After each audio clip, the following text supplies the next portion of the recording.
Welcome everybody to Mom Street USA. My name is Jackie, aka Wishes Mama, and joining me is my wonderful co-host and friend, Kate, aka the Disney Cicerone. And we are excited that you are here. Tonight we are talking all about character dining. Is it worth it? What options are out there?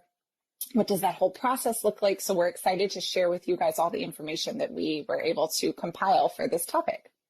Yeah, and I was telling Jackie as we were getting ready for this one, I was like, I'm trying really hard to not put all of my Disney history, fun facts in every single place. So I did pick a few little history trivia tidbits just for you to have as you plan if you go to any of these places, so you can share with your family and be like, did you know? It would not be a Disney Cicerone podcast if there wasn't a little bit of some fun history facts thrown in there. So we love that about you, and we're all here for it. So I try to keep it to a minimum on Mom Street because we're here to plan more than just do history, but But you are who you are, Kate. I know. It's true. All right. Well, so the plan tonight is we're just kind of going to give you guys an overview of what options there are when it comes to character meals, and give you guys kind of just the rundown of what that looks like. And then we're going to give you some of our advice, tips, tricks, experiences, all of those types of things. And then hopefully after that, I don't know that we're necessarily going to answer, is it worth it? But we're hopefully going to give you guys all of the information so that you yourself can answer that for your particular circumstances, who you're traveling with, when you're going, all that type of thing. Yeah. And I really did have to do a lot of thinking about what is our favorite restaurants that we've dined at, and we both of us kind of pulled some archival photos of our times at these restaurants. They're from years back. So you get to see a little bit of younger versions of us and some of our families and things like that too. So it'll be a fun episode. Yeah, it was fun. Go back in time a little bit. Yeah, so true. All right. So shall we jump into some choices here?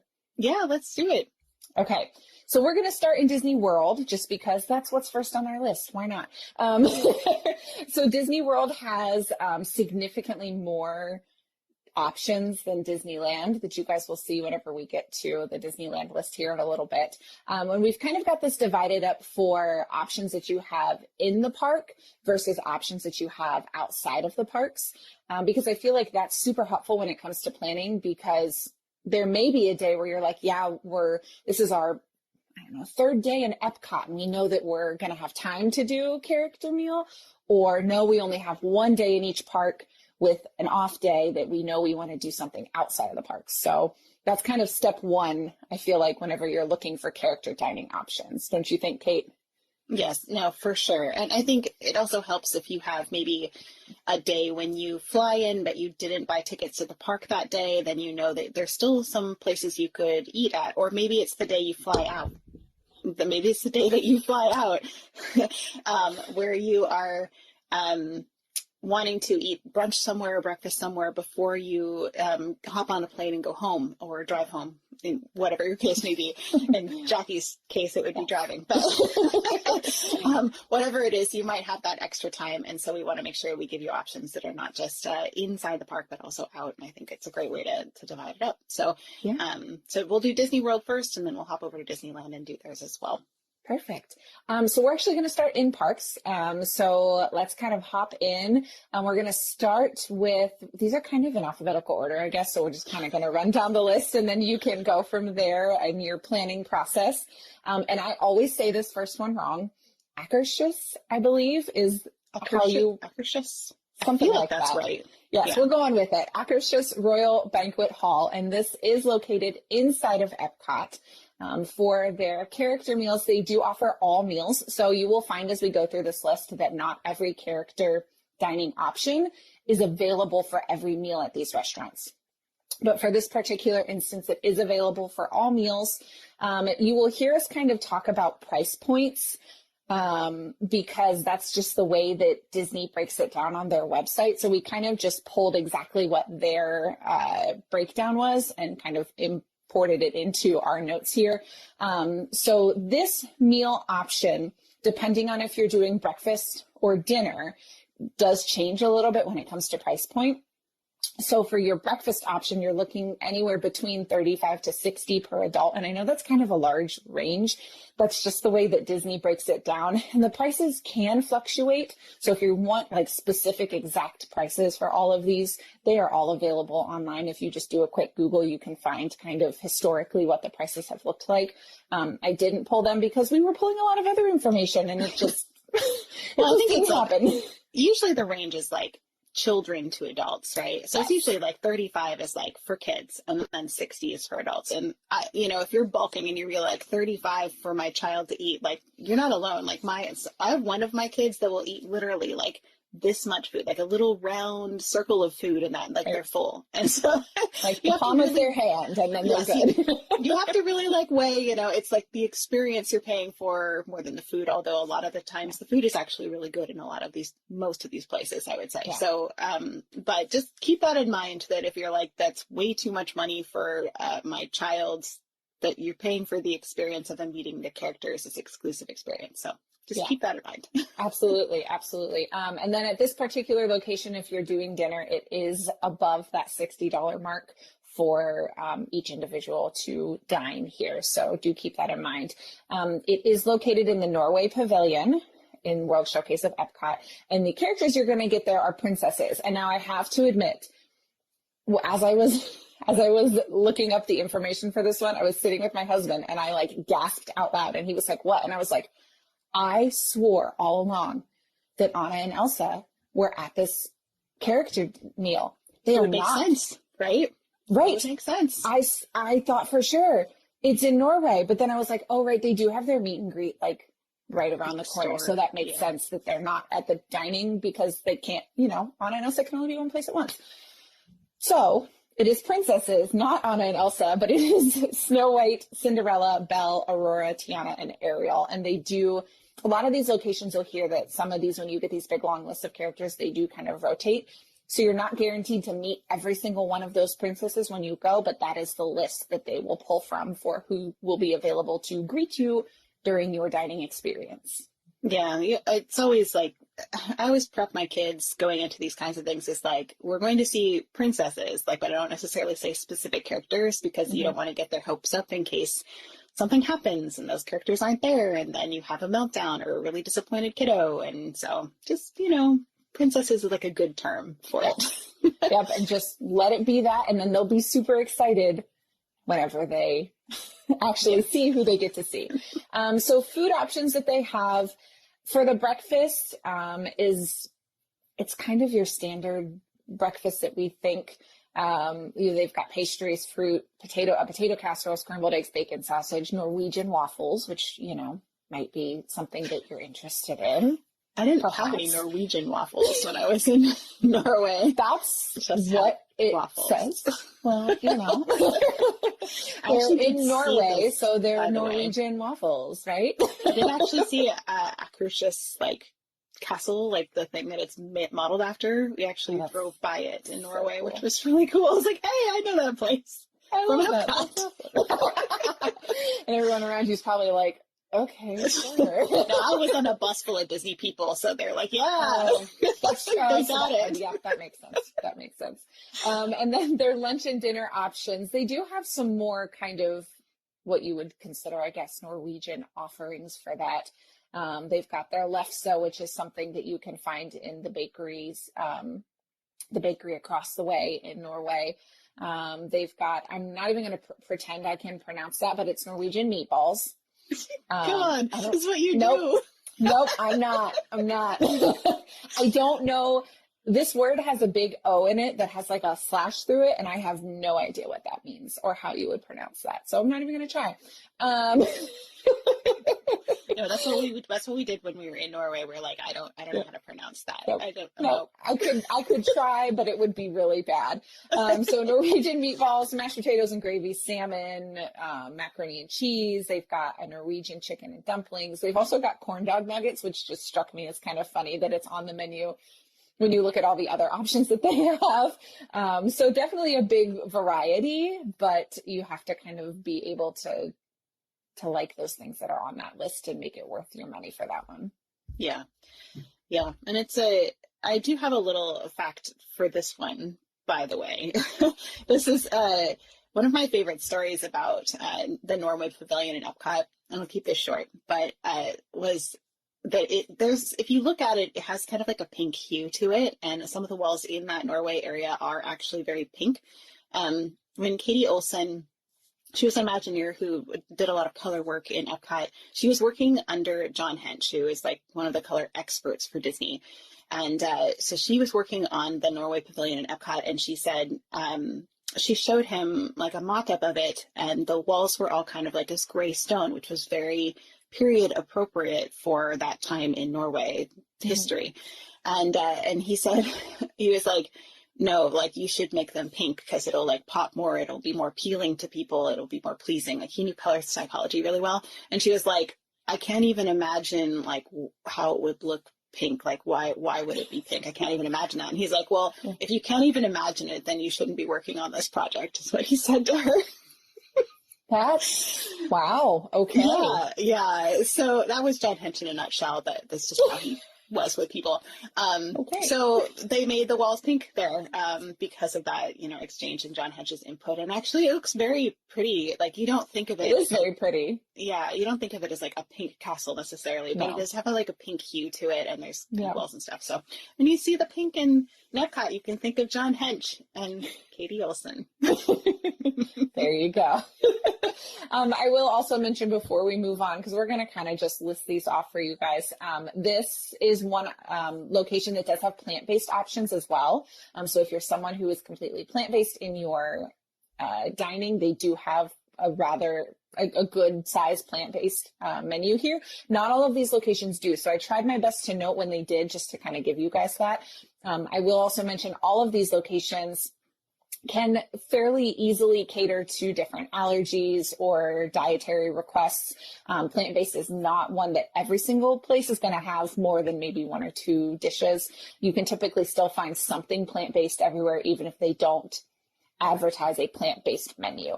But that is one thing that Akershus does have. Yes. And that's really good to know. And yes, and if you do have any allergies or anything like that, just communicate like crazy with your server. Sometimes they'll even bring out like the chef to see what you need for your specific requirement. So it's not like you can't dine these places just because you have some sort of dietary restriction or allergy. So Disney's really good about that. Yeah. And if you haven't gone through that experience, there is an option when you do your reservation and when you check in for your reservation, for you to note those allergy concerns and any dietary issues that you may have. That's all on there. So be sure to note it, because they do take that into consideration. Like I've been traveling with my best friend who's got some allergies, and as soon as they greet us, it's literally, okay, like I know we've got some allergies. Let's talk about it. What's the extent? It's like immediate whenever you get to your server. So Disney is really, really great about all of that, which is really nice. Yeah, for sure. Well, should we move on to our next place? Okay. I'll let you take this one since you've got experience here. So the next one is Cinderella Royal Table. So this is the one that is inside Cinderella Castle in Walt Disney World in the Magic Kingdom. So if you've ever looked up at the back side of the castle and you've seen kind of like those glass walls there, that is just the windows of that restaurant. So it's on the second floor. And also consequently, if you have, a lot of people don't know this because they haven't dined there, but if you've ever seen fireworks just randomly shoot off from the castle in the middle of the day, and it's not associated with like a stage show, that's because it's associated with a show that happens in the dining experience inside the castle. So they have, I actually do have a picture of me. This is a really old school picture of Kate. So just, yes, I'm so ready. Yeah. Okay. So this is, yeah.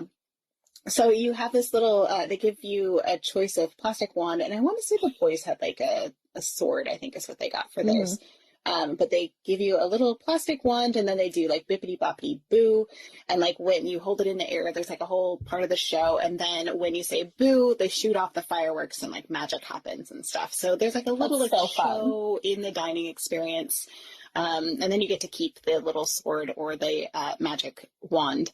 and take it home with you, even if you are an adult, because I was a childless millennial when I had that experience. So you get a little old school Kate there. But so Cinderella Royal Table is one of the priciest meals that you can have at Disney. And I will also mention it is one where you have to prepay for it. So it's not one that you can pay once you get there or after you've eaten your food. You actually have to physically pay when you make your reservation. So it's very expensive. it's what $60 plus, but it's more than that. I want to say it's $100 plus per person. It's a lot. So yeah. So a lot of people their kids will dress up as princesses. It's not required. You'll see a lot of it from like 2 to 8. You'll see a lot of people with their kids dressed up like princesses, which I do have some pictures of my little princesses from back in the day. Yay. Which this makes me so you can see them there. Oh my gosh.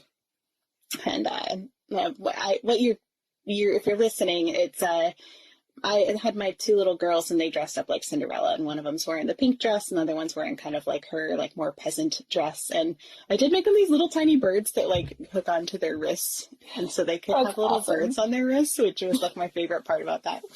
Anyway, so you do see princesses. Again, I would just say princesses. You will for sure meet Cinderella as you come in downstairs. They have like a Cinderella photo shoot as you walk in downstairs into the castle. And then you go upstairs. And by the way, the restroom is like based in like the stairwell. So make sure you go to the restroom while you're there, because it's really like specially decorated for the castle. Get the full experience if you're going to pay the money.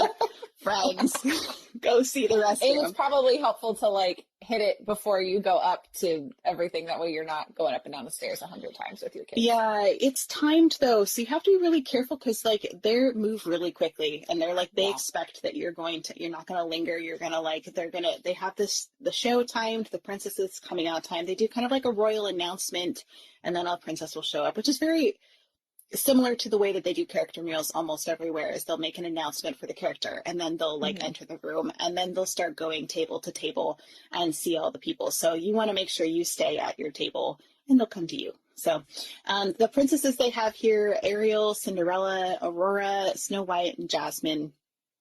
And the food is pretty good. I wouldn't say it's like the most amazing meal that I've ever had in my whole life, which you kind of want it to be at that price point. But I mean, we enjoyed it a lot. My kids enjoyed it. They did like, I think when we went, there was a whole like cupcake decorating thing for them for dessert. So they got to like decorate their own cupcake. So it was magical for them in that. And then they usually have some sort of variation on like a clock or like a midnight theme for Cinderella for the dessert. So I have a little chocolate cake here that has kind of like a printed white chocolate disc on top that has the Cinderella clock on the top of it was our dessert.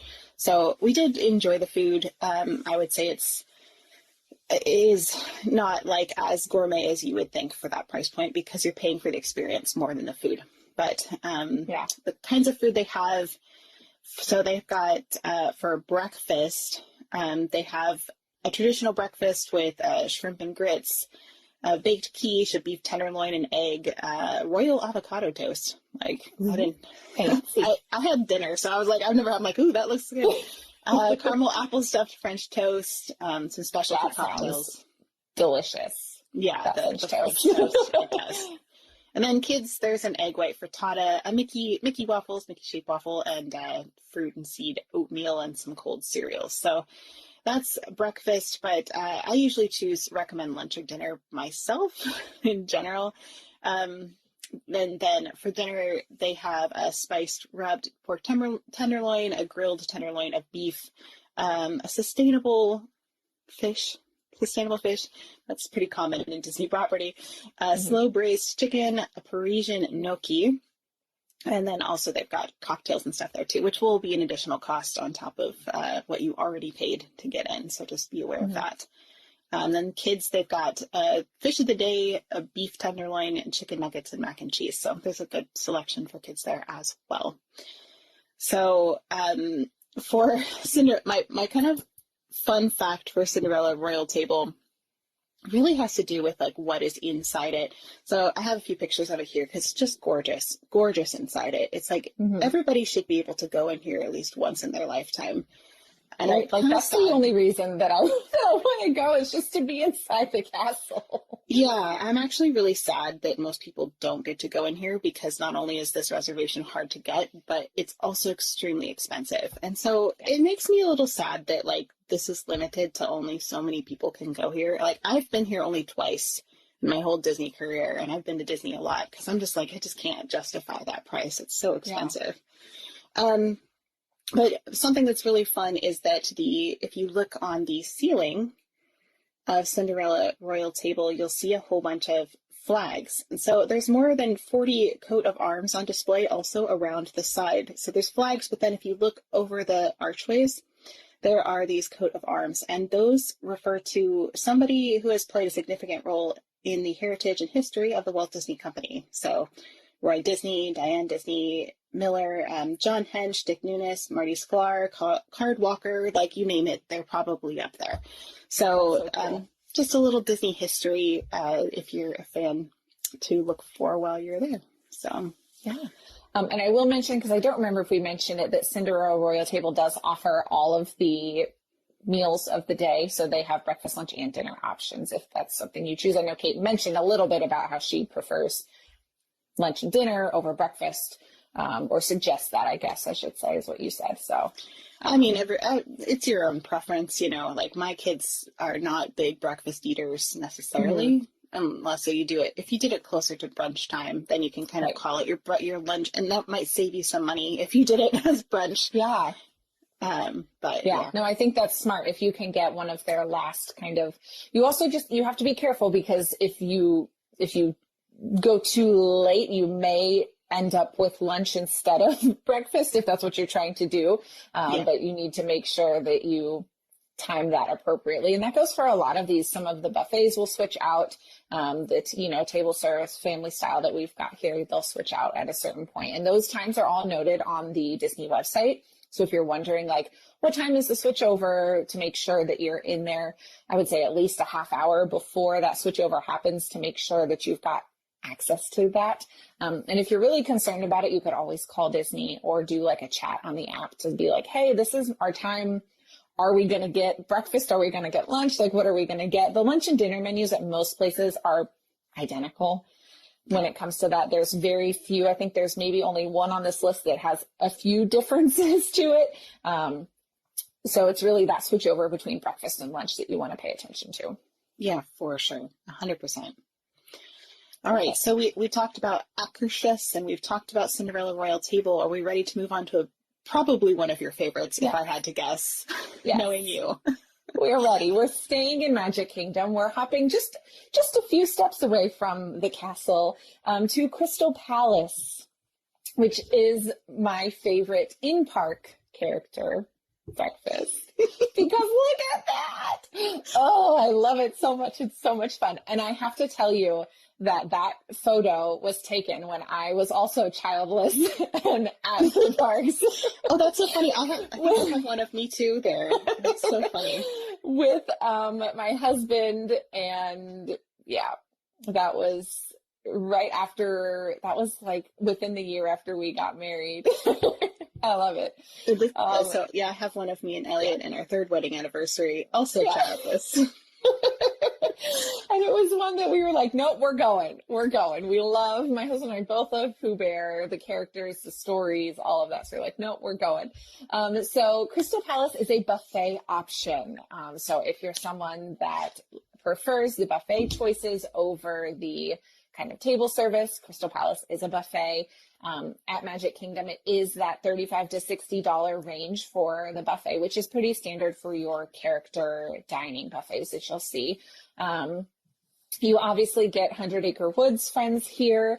I have always seen it be Pooh, Tigger, Piglet, and Eeyore. So those are going to be your options whenever you come here. Again, you could just leave it at Pooh and Friends, depending. I don't know how frequent it is that it's not all 4 of those characters.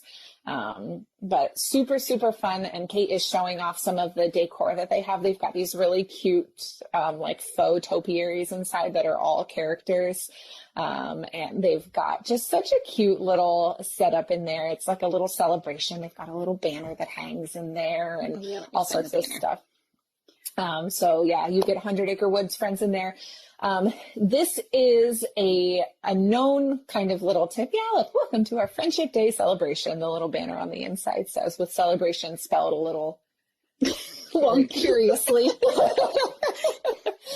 But this is one of the dining reservations that is known that if you can get a super early reservation, it is a great way to get castle photos with basically no one around.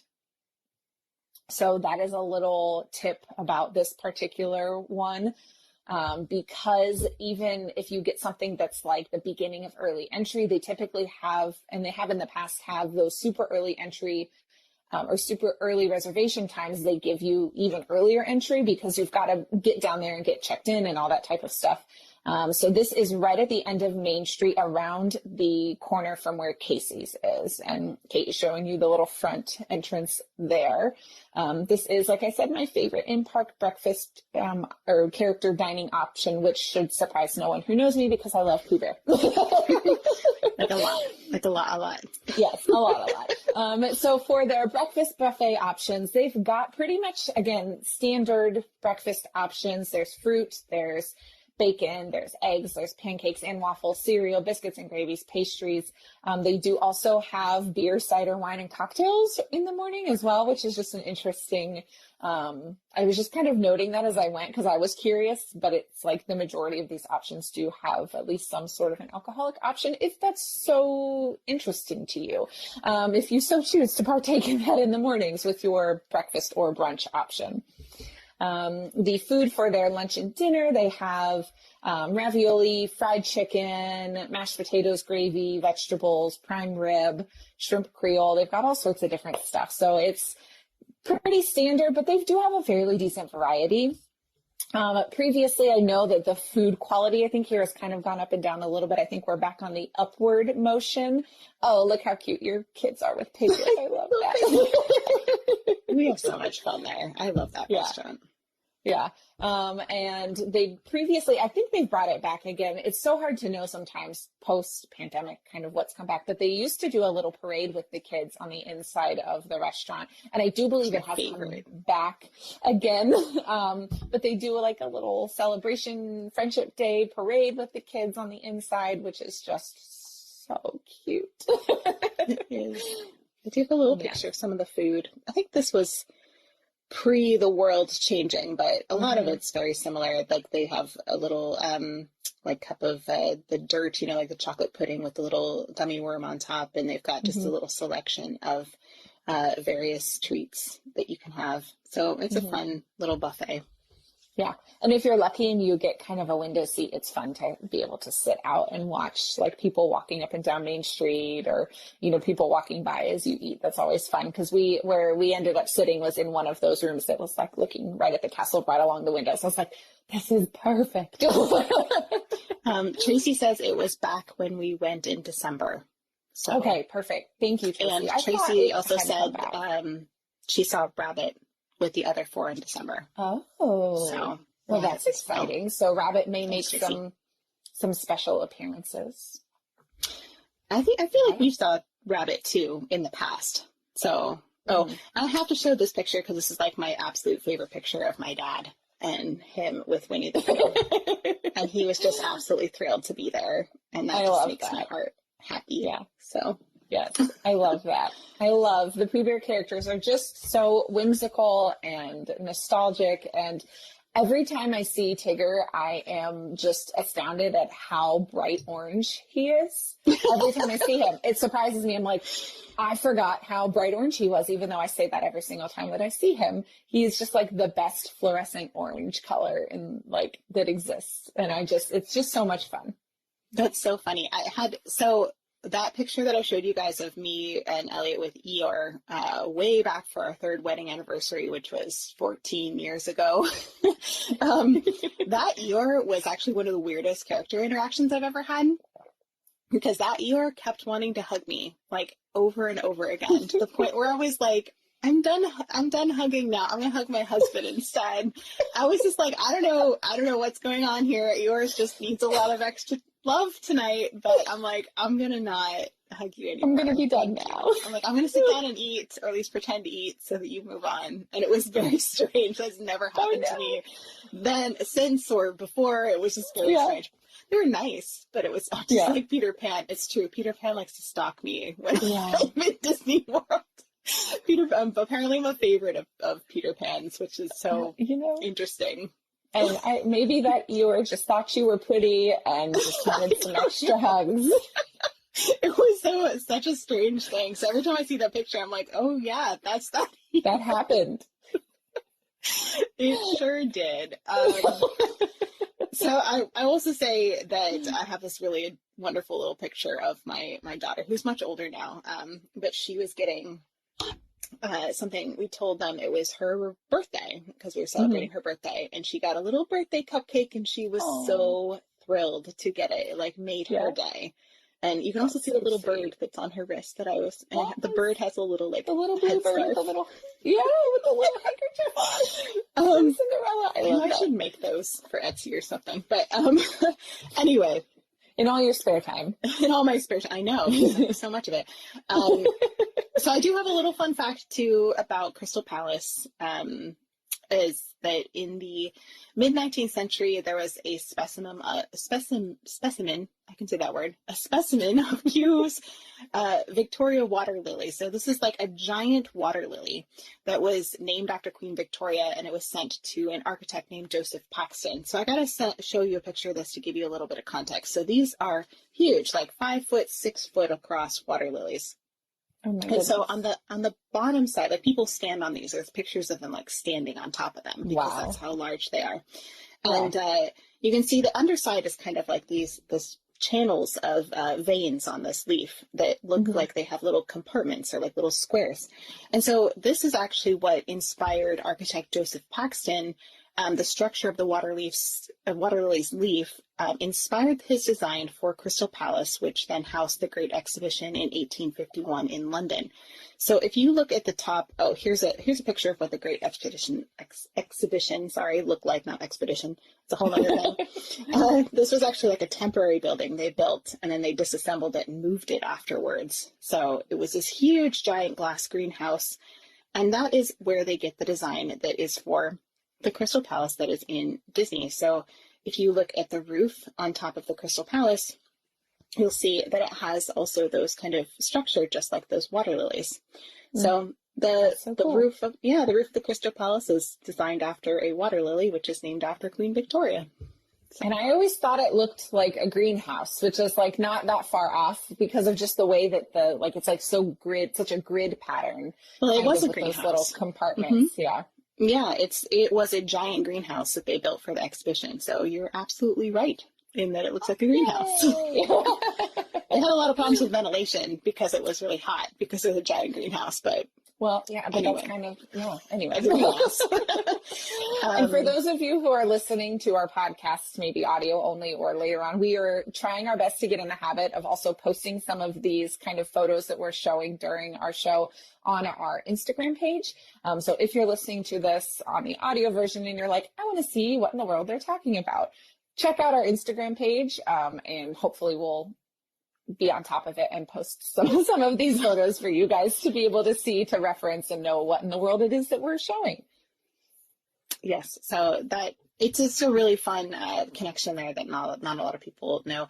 And if you've ever been to London and you've seen their Kew Gardens as well, it's the same kind of design as well. That's designed after that water lily by Victoria. So anyway, that's my little fun fact. I won't go on and on about it, but that's okay.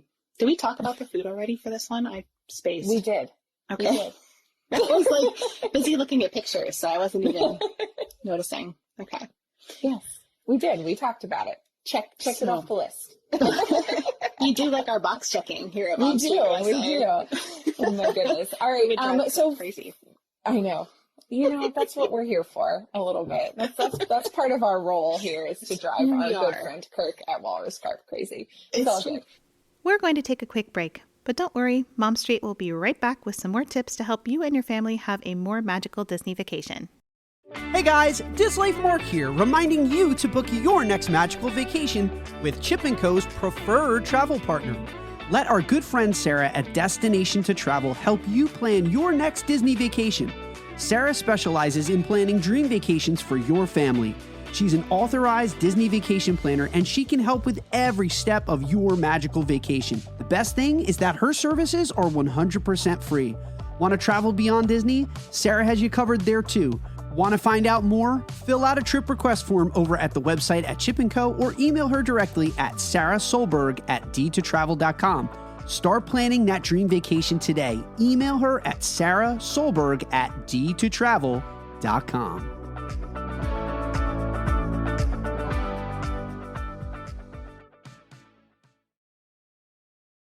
Okay, so for our next option here, we are going to hop back over to Epcot, and we are going to talk about the Garden Grill.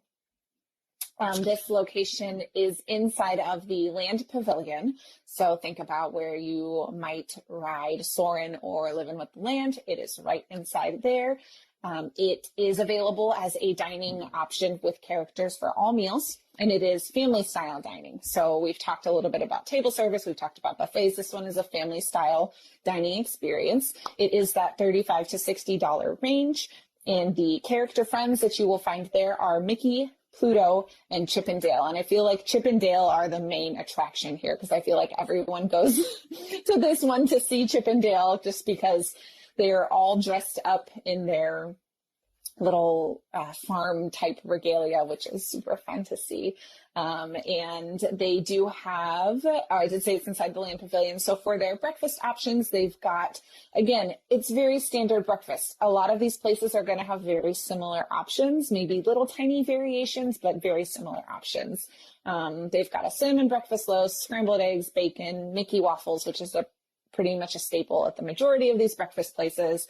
Fruit, they've got a cheesy potato casserole. They do have a steak option, which you don't always find at your breakfast, at your character breakfasts, but they do have a steak option as well. And they do serve mimosas and Bloody Marys in the morning if that is something that you're interested in. While you slowly rotate inside the land. Yes. So Kate, do you want to talk about what you mean by that? Yeah, so this entire restaurant actually does slowly rotate. And if you've ever been to Seattle, you think like the Space Needle, the restaurant inside of the Space Needle actually slowly rotates as well. It's not so fast where you're going to like notice it that much. It's just kind of very, very slowly. So you get a different view. Your view will change as you dine. And the reason it turns, a lot of people don't know this, is that the original name for it was actually called The Good Turn. So I did not know that. That's cool. Mm-hmm.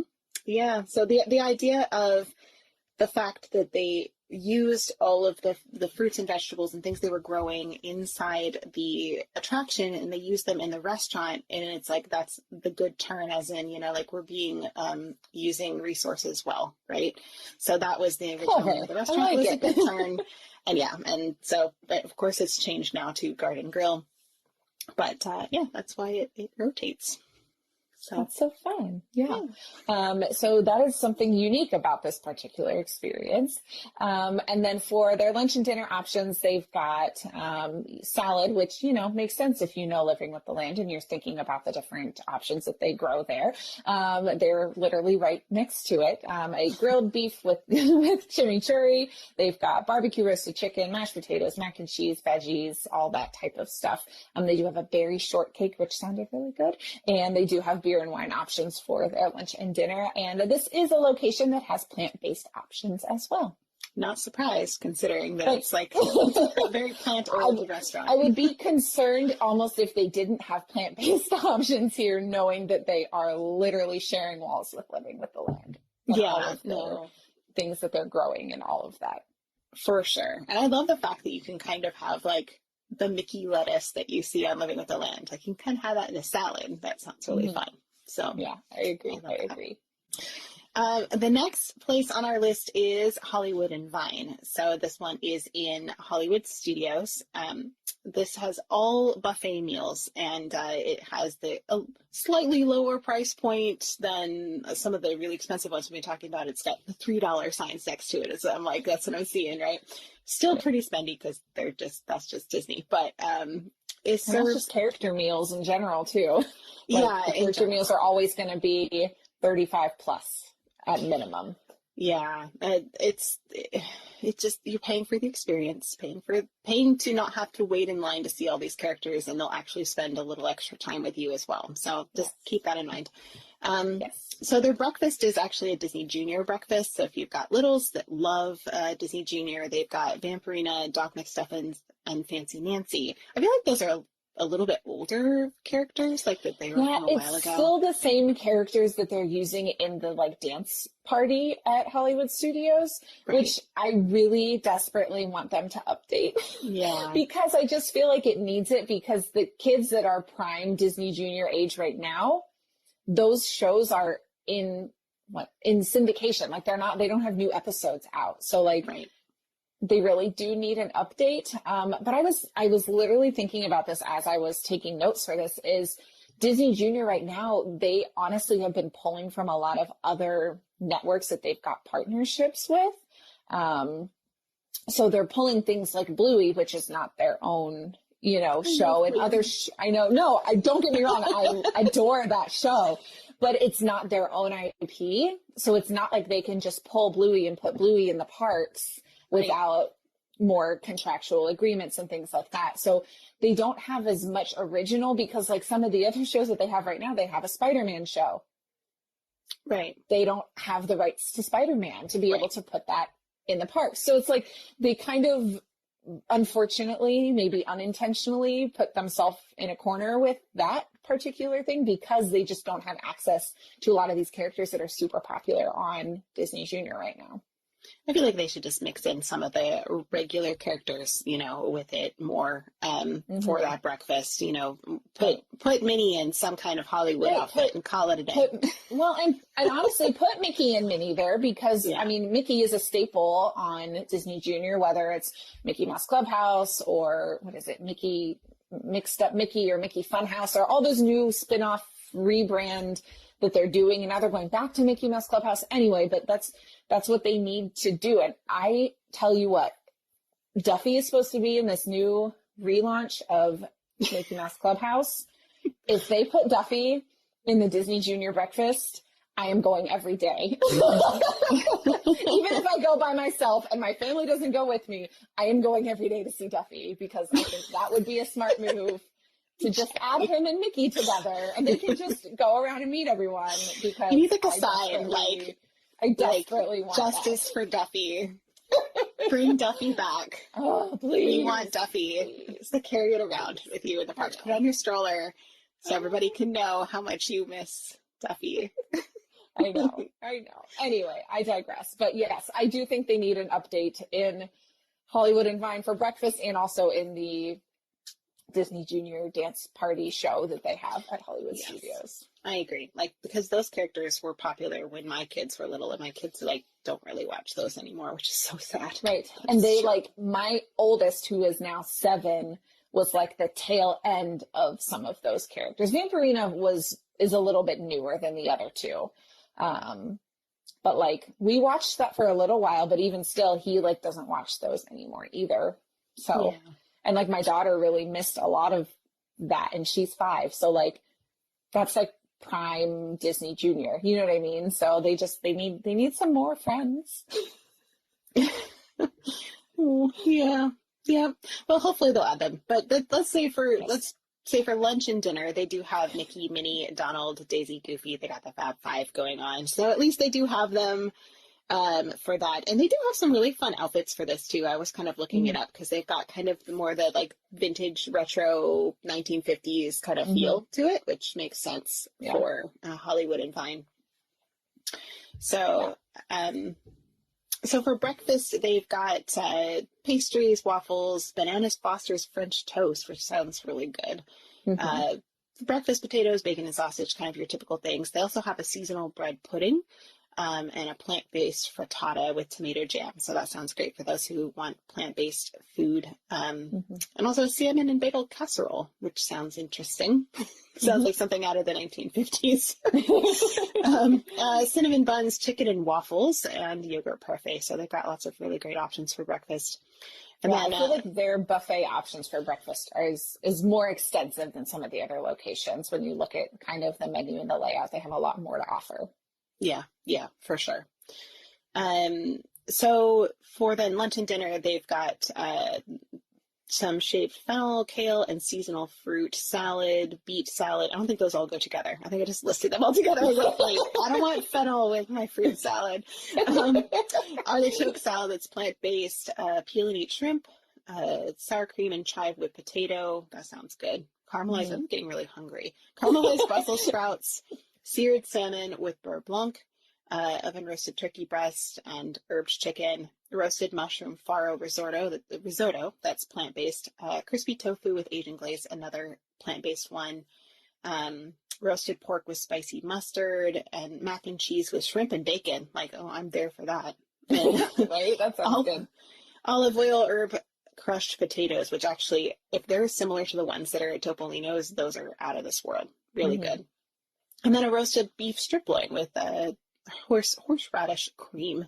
And then, of course, cocktails, wine and beer, like virtually everything else. So actually, that sounds really good. Now I kind of want to eat there. And I don't want to say that because it's in Hollywood Studios. And I was like, there's got to be a catch because I feel like the Hollywood Studios food is never great. So, well, but I think when we've had this discussion before, Hollywood Studios quick service is not good. But they do have a few sit-down locations for your ADRs, advanced dining reservations, that I feel like are good. So we'll add that to the list. But I'm telling you, bring Duffy, bring him.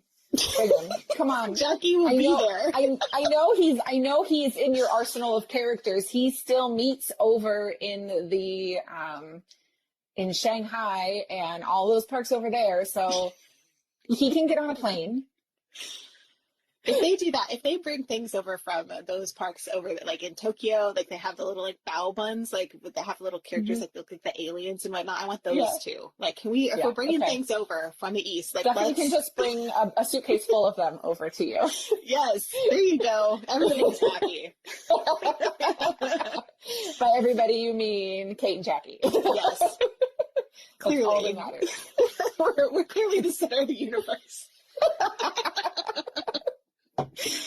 No. Clearly are.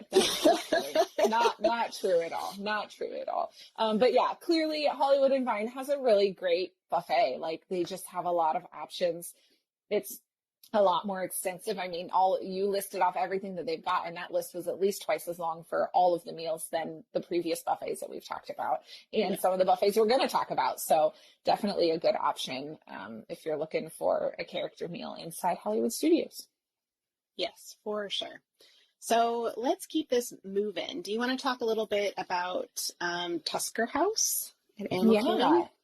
Yeah, so we are hopping to Animal Kingdom now, and we're going to talk about Tusker House. Tusker House is another buffet. They do offer all meals for their buffet. It is, again, that $3 sign range, which is that $35 to $60 range.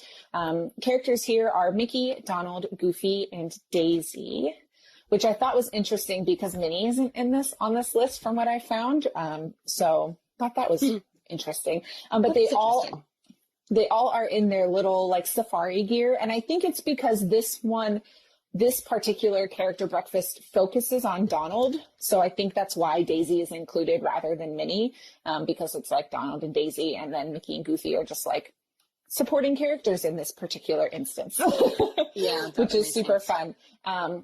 So in Animal Kingdom, Tusker House is located right by the walkway to the Festival of the Lion King building, kind of on your way to the safari area. It's kind of deceiving in the fact that, like, you don't really know it's there unless you know it's there. If that makes sense. That's so true. I've walked by that so many times and been like, there's a restaurant in there?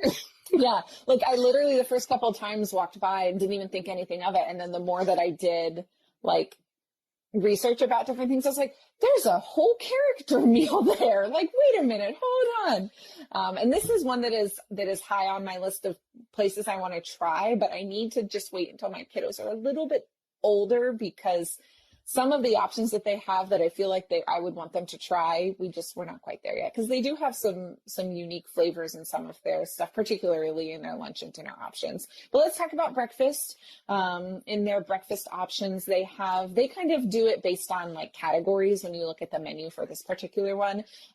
So they've got all sorts of pastries. They've got a zebra coffee cake, which is a fun option. They've got a guava cream cheese Danish. They've got cinnamon buns and bagels and that type of thing as well. In the breakfast classics category on their menu, they've got Mickey waffles and Simba waffles, which is really fun that you get that little... Yeah, you get that little Animal Kingdom feel there with the Simba waffles. They've got hard-boiled eggs. They've got overnight oats. They've got a fruit salad with ginger syrup, a honey Greek yogurt, and granola. They've got breakfast potatoes, so a little bit different. Some of the flavors that we've seen kind of on the other ones, but a little bit different. They've got your standard breakfast meats with bacon and sausage. They also have rotisserie ham and andouille sausage pieces as well, which is exciting, something a little bit different if that's something that you're looking for. And then fruit, they've got cuties and apples and grapes and bananas, which I just thought was funny that they like put those on the list as part of their offerings.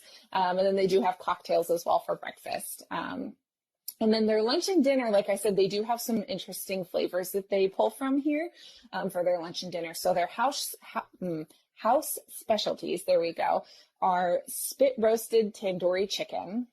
Oh gosh. Is that Berber? I don't know how to say that. Berber. I don't think that other E is pronounced. I'm going to go with Berber marinated I think pork. It's Berber. Mm-hmm. That's what I'm going with.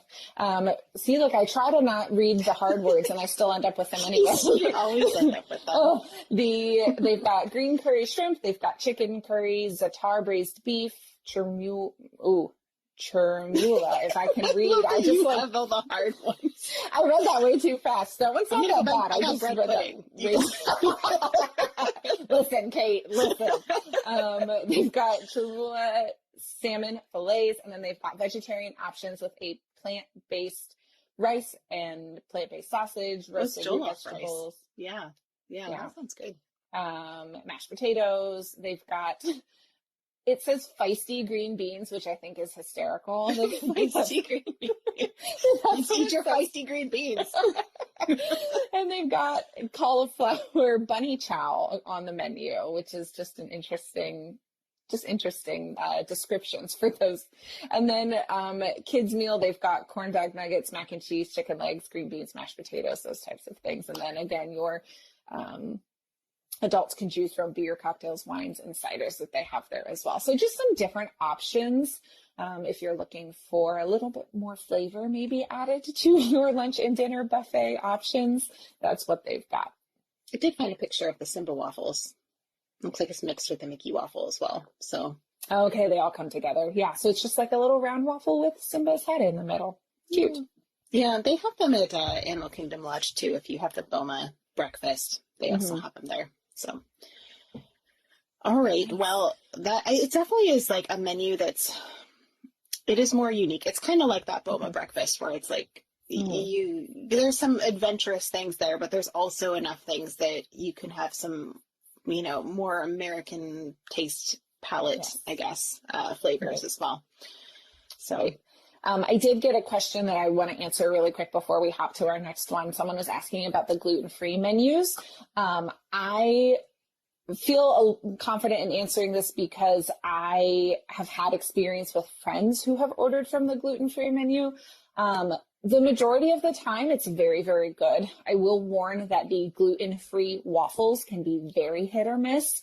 The particular gluten-free waffle mix that I know that they have used previously just is very tricky to bake on large scale. So I have had instances where the waffles were just very dense and very underbaked in the middle. But again, that's not widespread. That's not like an issue that happens every single time, but just be warned. We've had to unfortunately request a second batch of them be made previously just because it was like almost inedible. I wonder if they just sit for a while because they don't use them that often. I don't think that's the case. I think they are made to order, and I think they just don't have the time to take to ensure the consistency. And cooking, a lot of, if you are gluten-free, baking with gluten-free can be a little more temperamental than just your standard, ingredients that you would use. So I think it's more so that, and I will also say that's leading me very nicely to my next point, that if you are looking for something gluten-free, or allergen-free, do keep in mind that it may take a few extra minutes, because a lot of that is made to order, or it's made on special pans that they make sure are cleaned and sanitized in between if it's an allergy concern or things like that. So do keep that in mind as well, that you just may be waiting a few extra minutes for your food, especially if you're at somewhere like a buffet where everything else is already made and out and available. You may be waiting extra to get your food prepped back in the kitchen and made and brought out to you. Yeah, that's a good tip for sure. Shall we move to outside the parks? And of course, the first one on our list is one that's actually not currently available, but hopefully will be again at some point. And it is 1900 Park Fair, which I have been out with my family before. This is at the Grand Floridian, which you might know is going through a lot of renovations right now. And it never really opened again post like the world changing. It just kind of like stayed shut, and now everything's getting renovated. So it has a breakfast and a dinner buffet. So it's a buffet restaurant, and it's the $3 signs. So the price under like the $3 signs versus the $4 signs is on the little bit less expensive side of the character dining. And this one has really unique characters in it, which I hope they bring back. They had Mary Poppins, Alice, the Mad Hatter, Pooh, and Tigger. So you think of kind of like the British ones, British people of British characters of Disney. That's who they have there. And they were really wonderful when we interacted with them. It was so much fun to interact with the Mad Hatter, especially. It's just a kick. So that's really fun.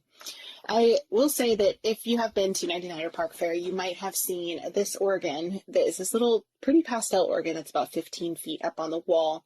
And this is actually known as Big Bertha. It's the name Big Bertha. It's so small. It's big. It's actually really big when it was just up on the wall. Right. It just looks, it's that whole, what is that, forced perspective. It just looks so small up on the wall up there. I know. So this is an organ, an antique band organ that was built in Paris, France by Gavoli and Company at the turn of the last century. So long time ago. It has pipes, drums, castanets, bells, cymbals, and xylophone, and it's all played on paper piano roll books. So cool. It was used from 1909 to 1955 in Ramona Park in Grand Rapids, Michigan, which was known as the amusement mecca of Western Michigan. And how Disney got this, by the way, is there was they basically just bought like a whole bunch of music boxes and organ things and pieces off of old carousels and whatnot, all in like a lot in like the end of the 1960s. And they put a whole bunch of them in Walt Disney World. So you'll see also in the Main Street station in Magic Kingdom, you'll also see music box in there as well. That was purchased at the same time as Big Bertha. So it's slowly like the music boxes have just been disappearing from the parks, which makes me really sad. That is sad. Yeah, but there are still a few around. So that is one of them that hopefully you'll be able to see and hear again. It does actually play music when you're in there every once in a while. So let's hop over to the Beach Club Resort, and we are going to talk about Cape May Cafe, which I feel like this is a fan favorite. I feel like a lot of people like to try to get this one whenever they go to Disney on their trips. It is breakfast only. It is a breakfast buffet at the Beach Club Resort, and it is, again, that $3 sign, so that $35 to $60 range. Here you will find Minnie, Donald, Goofy, and Daisy greeting you for your breakfast. And it is Minnie's Beach Bash breakfast. So they are all decked out in Hawaiian attire. attire in beach outfits whenever you visit there. The food at this one, you've got a couple little fun extra things. You've got salted caramel beach buns, which I feel like sound super sticky and delicious all at the same time. They've got fruits, oatmeal, waffles, and French toast. They've got cheddar biscuits and gravy, which is a little bit of a different take on the biscuits and gravy, scrambled eggs, bacon, sausage, omelet, and carving stations. And then they just have, in general, on their menu, classic favorites for children. So I assume that's a lot of what you see at some of the other buffets with eggs and cereals and options and things like that. Like grapes and cuties and bananas, all those fun things. But definitely a fun breakfast option if you are looking for a breakfast buffet character meal. And I haven't been here yet, but I've heard some really good things about the food there. So it's one that I'm like debating. We keep debating about on this next trip if we want to do a character meal or not, and where we want to go. And we're trying to get Topolino's because of course we are, and we'll get to Topolino's in a little bit here. But we've got several different alerts set up on Mouse Dining to figure out what character meal we want to do. And Cape May is one that I considered, but I also feel like my kids will be sad if Mickey's not there. So like, I haven't decided if that's one that we're going to do or not, just because my kids are very big Mickey fans. They love all the other characters as well. But like, look at Donald. He looks so happy in his beach outfits are so fun. Like this one with his hat and his little Hawaiian shirt, and look at Minnie's little dress and she's got a striped hat, and it's so cute. I feel like this is also the outfits that they go when they do meet and greets at like Boardwalk and Beach Club and all those ones, because they'll do just kind of, the characters will just kind of walk around there sometimes at those resorts. I feel like these are very similar to those outfits, if not the same ones. Probably because Cape May is at the Beach Club. So you would think that they're not going to run home and change. That takes way too long, Kate. I know, right? Way too long. Daisy's got a little sassy outfit. Cute. Yeah, as always. I love her. Queen of sass. She's wonderful. Yes, she is. So that's Cape May Cafe. Shall we move on to a somewhat controversial option here? Let's go dig into the controversy. I'm all about it. I feel like it's only controversial because I feel like it's controversial, but let's talk about Chef Mickey's. It is controversial. People have strong opinions about this one. And they either love it or hate it is kind of like where they go with this. Right. Okay, so let's give you all the info and the facts on it. So Chef Mickey's is at the Contemporary Resort. It is breakfast or dinner buffet, so they do not have a lunch option there, but their breakfast goes fairly late, if I remember. It goes pretty much all the way up until noon or 12:30, I believe, when it comes to their breakfast options. You will find here Mickey and Minnie and Pluto and Donald and Goofy. And Kate is showing you a picture of my kiddo's first ever interaction with Mickey Mouse. And it just makes me want to cry because I love it so much. So he was about 22 months, and that was his first trip. And we weren't sure how he was going to do with the characters, which is why he's sitting on my husband's lap, pretty much meeting all of them. But I will say the one thing is the table we were at was really great because we could see all of the characters so if you're familiar with Chef Mickey's, they have that big area where it's the like self-serve, soft serve ice cream and like all the fixins and all that. And we were right next to that. So all of the characters were in like the back room and we could watch them before they got to us, which was super helpful to my kiddo. That we just happened to end up at that table because he could see them all from afar and watch them approach us, which was super helpful. So the food here has a history of being very hit or miss. Unfortunately, our experience on that particular trip was we all got sick after eating at Chef Mickey's. No. Oh, so Yeah, sad. and it was like not quite food poisoning level. Like I wouldn't call it food poisoning, but like we all got sick, even my kiddo, after eating there. So that has pretty much just ruined Chef Mickey's for us. And that was the instance where my friend who was traveling with us, who is gluten-free, had so many issues with the waffles that they were making for her in the kitchen. She had to send them back and get a second batch made. And it was quite a big ordeal. It was worth it in the end because my kiddo had a really good experience with the characters, and like that made up for it a little bit. But like that is the only trip that I've missed a park day because I've gotten sick on my trip, and it was all because we ate there, which was like not great. You're like, never again. Yeah, pretty much. Pretty much. Like when we talk about, when my husband and I are planning and we talk about the options for character meals, it's like we don't even talk about Chef Mickey's. It's not an option. No. Off the I mean, table maybe forever. someday would try dinner, but breakfast is nope. Oh, Nope. that's We awful. just won't do it. Again, it can be very hit or miss, as buffets kind of can be. So like, it is what it is. If you time it right when they're bringing out all the new, fresh everything, then you may have an amazing experience. I don't know if it was timing or if it was, who knows, just the perfect storm of the wrong experience for our particular party that went. So But I sad. also know a lot of families who have had really good experiences with the food, with the characters, with everything. So, again, And I will say too that buffets are prone to you getting more options let me rephrase this.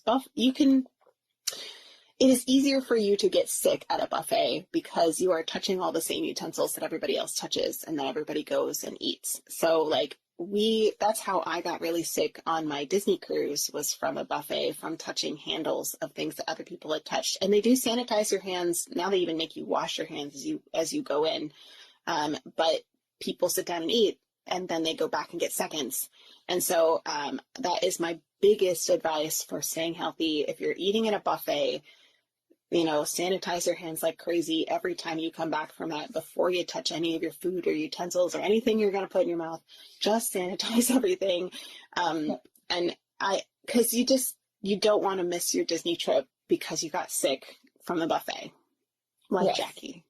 I know. It was so sad. I was just like laying in bed, and I, of course, like everyone else I was with, I was like, please go to the park. Like, do not, like, it's okay. Yeah. And so kiddo and I stayed, and we laid in bed and watched Mickey cartoons and took a nap. And I mean, it was memorable. it was something. It also didn't help that I was like 8 months pregnant with my daughter on that trip too. So that was, yeah. It was, it And then was you have just the one of added those. fear of like, is my baby okay? Like, cause Yeah. I'm getting sick Right. and stuff like that. That's so scary. Right. And Sorry that happened. just the dehydration and the trying to keep everything down, and the cast members, I will say, just total side note. We were at Pop Century in that particular instance, and the cast members down in the little like convenience store area where they have like the little grab and go, like sodas and chips and all that stuff, were so wonderful. Because my husband was trying to find ginger ale for me because I couldn't keep anything down, and they didn't have anything out in the cases. And he like asked a cast member, and the cast member like went in the back and broke open their newly delivered everything and brought him out like 2 big things of ginger ale. And it was just, the cast members were very lovely, and they took care of us, and we got everything we needed, and it was all okay and all was well, but it was not a fun 24 hours. No, nobody wants that to happen on their vacation. Right. Sorry. And of course it was like not the end of our vacation either. It was like right in the middle of the week. So Yeah. Well, we rallied and we finished okay, and we made it home, and it was okay. Well, you I have a slept the story to majority. tell. I know. And I slept like the entire 15-hour car ride home because I was just like, I'm so done. oh, so sorry, Jackie. Oh, yes. So it's okay. Because that was, gosh, my daughter just turned 5. So that was over 5 years ago. But I just, I still have PTSD, and I just can't make myself go back. But if you choose to try Chef Mickey's, let's talk about the food. Did we talk about the breakfast already? No, we haven't. So breakfast options, they do have sausage and gravy, waffles, French toast. They have a corned beef hash, a charcuterie with cheese, and all that good stuff. Fruit. They do have like a little carving station with pit ham, which I don't know what that means, but it sounds fancy. So pit ham is like, you think of like Hawaii, what they do is they bake their hams. They bake their like pig underground in a pit. Oh, I think it's related to that style. I don't think they actually do that there, but I think it's like that's where the terminology comes from, is pit ham. If I had to guess, I'm just guessing here. Not a food expert. Disney expert, not a food expert. That makes sense. And they have a beef brisket, and they have eggs and frittatas, and they have morning cocktails there if you so choose. And then their dinner option is they have tomato and rosemary focaccia. They have seasonal inspired salad. They have a carving station featuring a chef's selection of meat. So whatever they have at the moment for that. They have shrimp and grits, roasted pork. They have plant-based seasonal inspired dishes. So the plant-based options kind of change and rotate with that. They have mac and cheese, stir fry, roasted veggies, and then they have, again, classic favorites for children. So they're going to have things like chicken tenders and mac and cheese and that type of thing. And then they have, I didn't do a lot of dessert writing down, but they do have a chef's selection of desserts, including a warm apple crisp, which just like sounds amazing to me. And again, they have, right? That's what I was like, oh, for like this is like perfect time of year for that. And then again, they do have beer, hard cider, cocktails, and wine for their dinner as well. So that's Chef Mickey. That's Chef Mickey's. Let's move on from Chef Mickey's. Yes. Let's move on to Ohana, which is a lot of people's favorite. I hear this all the time. I'm going to be 100% honest. I have not been to Ohana. I have just heard a lot about it over the years. I haven't either, which is really surprising for me because Stitch is there. But I know. It's one of those things that, like, when we do character meals, we always do whatever like the kids are going to want to do. And so as mom, I kind of sacrifice my love of Stitch and let my kids do the characters they're going to want to do. I will say I may have set up mouse dining alerts for Ohana for this trip. And I hope you get to do it. We'll see what happens. I feel like it's a good compromise because my kids also now are like old enough to be able to be like, Mom loves Stitch, so we're going to go see Stitch. Like, you know, that type of mentality. And also Mickey and Pluto and Lilo are there too. So they're just fun characters because that's really one of the only places to see Lilo, which is a fun character that you get to see there. Allie Beth says that she enjoyed her Ohana dinner right at firework time. So that's another thing you could aim for if you wanted to two birds with one stone, so to speak. You can see a nice view of the fireworks and also see all these characters as well. So that's an awesome idea. Yeah. So they do have this is a family style dining. So if anybody's familiar with that, that's just they put bowls of food out on the table and then you kind of serve yourself out of the bowls. So they have breakfast. They've got the same kinds of things that they have, fresh fruit and all the usual things, but they have pineapple coconut breakfast bread, which sounds amazing. Ohana breakfast skillet that has scrambled eggs and pork sausage links, Hawaiian style ham topped with pineapple compote. I wonder if that's like Spam, because they're big on Spam in Hawaii. Probably. Like huge. I'm like, they're just not going to say Spam because it's like, you know. But fried island style potatoes, Mickey shaped waffles, and biscuits. So lots of Hawaiian style breakfast foods, which sounds amazing. And then for dinner, they've got mixed green salad, a signature Ohana bread, honey coriander chicken wings. That sounds awesome as well. Pork dumplings tossed in a garlic chili sauce, and Ohana dinner skillet. So then they also have Ohana bread pudding and then a selection of cocktails, beer, and wine, like everywhere else. And there are plant-based options there at this particular one. So if you're looking for that. Yeah. And I don't remember if we did note this is at the Polynesian Resort, if anyone didn't know where we were talking about with Ohana. We jumped into like the characters and all the fun stuff. But yes, it is at the Polynesian Resort, which makes sense for Lilo and Stitch, which makes sense for all of the flavors that Kate just described to us in the options that they have for their food. Allie Beth said that they serenaded them because they thought they were on a date. That's so fun. Ohana is like a $3 sign expense as well, so it's a little bit on the lower side of the expenses for these ones. But shall we jump over to one that's maybe on the higher side? Yes, I think this is the most expensive, probably the most expensive option at Disney World for the character dining. Mm-hmm. Yes.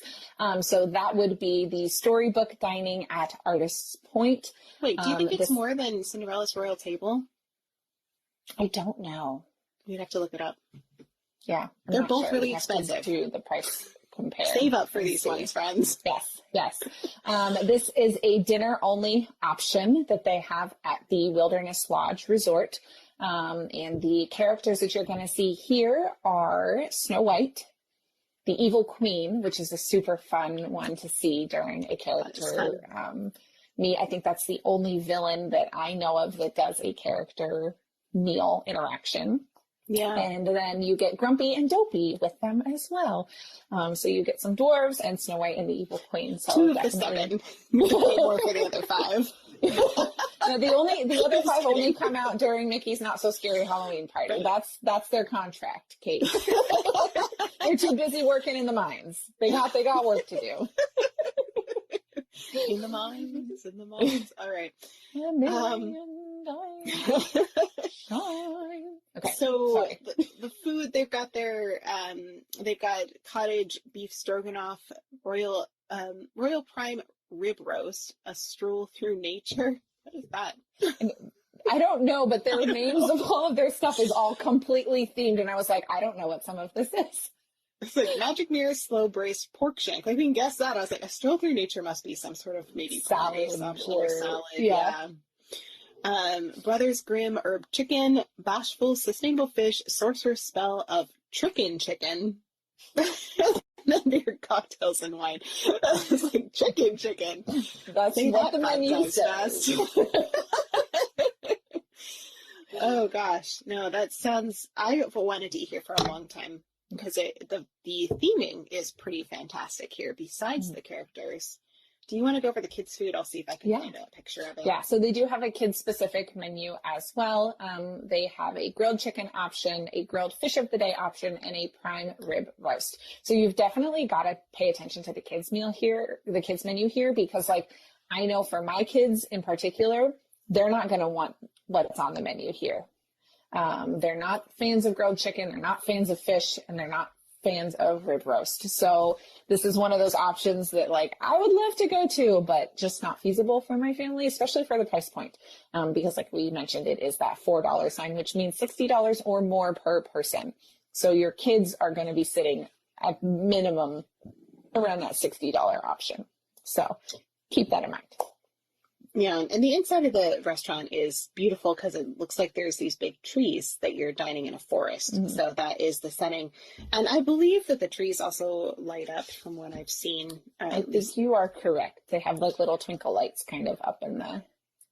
Yeah, it gives the vibe, if you are at all a Disneyland regular, it very much gives the vibe of the end of Snow White's Enchanted Wish, the attraction, where it's kind of like all the trees light up and then you're in the forest with all the twinkle lights. And so it's very, very pretty restaurant. And it looks like, well, I'm actually looking at it now. Now I'm second guessing myself about whether or not the trees light up.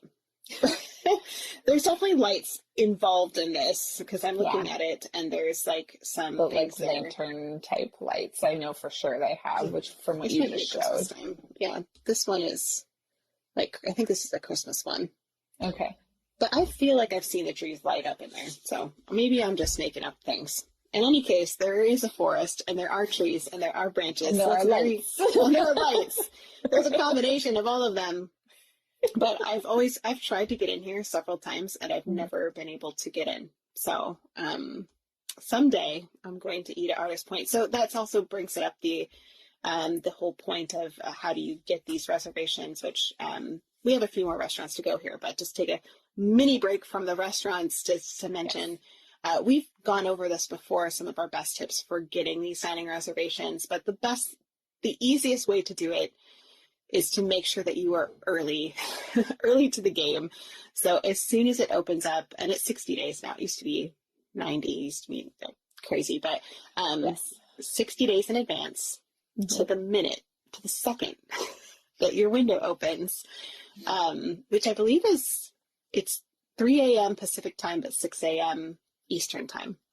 Yes. So make sure you set your alarm. If you're on the Pacific Coast, either wake up really early, go to bed really late, or wake up in the middle of the night.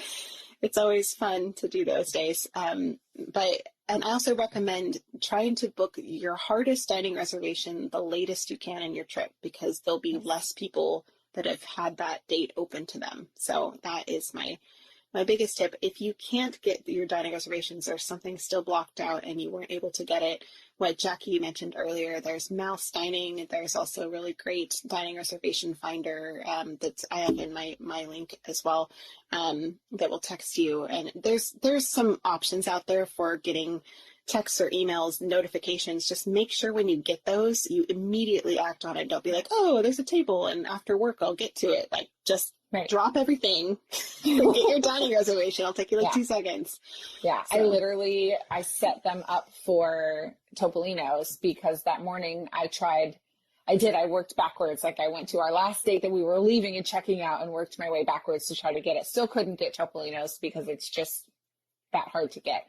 And so then I immediately got on and set up alerts. And later that day I got an alert and I immediately got on it and I was still too slow. Yeah. You have I to missed it. And that's the only alert that I've gotten for Topolino's. And I was like, okay, well, it's fine. I didn't need any dining reservations for this upcoming one. I was like, man, I'll find something to eat. But I go by myself and I go all the time, so it's fine. Yeah. But our friend travel agent Liz said she ate there recently at Artist Point, and they do have lights in the trees. They flash red when the evil queen walks in, and so there's some lights in the trees and whatnot. So thank you, Liz. That's really cool. Mm-hmm. Nice. So that's one of those, again, and unfortunately a lot of these character meals are just tough to get. Some you'll find are more difficult than others, like we've been mentioning, but they're all pretty much difficult to get, and you want to book them first and book them towards the end of your trip to get your best option of having the availability that you're looking for, and just be flexible. Know that maybe you've got a window from anywhere from 9 a.m. to 11 a.m. we could go, that type of thing. You want to give yourself enough time so that way you're not, narrowed down and into just one particular time that you're looking for. Yeah. Like when we were more flexible, we were able to get more. Like sometimes who wants to eat dinner at like 3 p.m., but you just decide like, we really want to eat at this place, so we're just going to organize our food the rest of the day to make it make sense. You just do what you got to do. Exactly.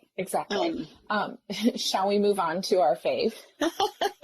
I think it's time that we go. So this will be our last one in the Walt Disney World portion of this character dining. And Jackie, do you want to tell them our very favorite character dining place in Disney World? That would be Topolino's Terrace at the Riviera Resort. It is the newest of the character meal options at Disney World. The Riviera opened, like mid-pandemic times, I believe, like 2020 at some point. They had a rough time to open that. Yeah.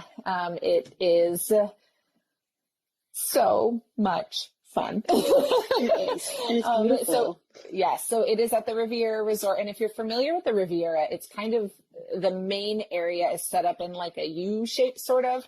And this particular restaurant is the very tippy top of the one side. I think it's like the 13th or 14th floor, something like that, but it's up there. And here you will from it. Yes, here you will find, I know, I love that view from the balcony. Oh, I had to put that picture on there. So I was like, this is just beautiful. So here you will find Mickey, Minnie, Donald, and Daisy, and they are all dressed up in their little, like, they're artists of various kinds. So Mickey is a painter, Daisy is a dancer, Minnie is a writer, and Donald, I think he's a sculptor. Yeah, I believe. Yes. I think so. Just the cutest little outfits. Yeah, so much fun. Yes. So much fun up there. And you also get access to that really great balcony area where you can overlook the Caribbean Beach Resort and the Skyliner and that whole area in the water. It's just so much fun. Oh, look at Elliot and Daisy. That's so fun. He's being such a gentleman. He is. Look at him. Very dignified. So yes, this is just one of those perfect combinations of character experiences and food options on their menu. Just so much fun. They only have breakfast for their characters. Now, they do also have other meals that are served there, and the food is exceptional as well. But you and Minnie are like twinning with your color schemes in this, and I love this. Really well. I know. You and your Tower of Terror outfit. So much fun. I love it. Well, and we made a reservation at this one. This was just me and Elliot had a reservation for this, and I purposefully made it at like 11:30 so that we could have it for lunch, even though it was a breakfast reservation. So we had like the brunch menu, but we had it 11:30, so it felt like lunchtime for us, and that was perfect. And they were cleaning up the restaurant and like ready to turn it over. So it was getting really like empty, which was actually really nice. It made it a lot quieter and whatnot. So if you're looking for a more relaxed time, you can have some of those later times to book. And Disney makes them available. So it's not like we walked in at the last second and, inconvenienced anybody. We would never want to do that. So it was just really fun to have the place to ourselves. Practically, the characters gave you a lot of attention because you were there. So it was fun. And when we visited, it was shortly after everything reopened. So all of our character meets were still very distant, and we actually didn't get like the individual table meet and greet. But my kids still talk about how much fun it was to eat there because they just loved the atmosphere.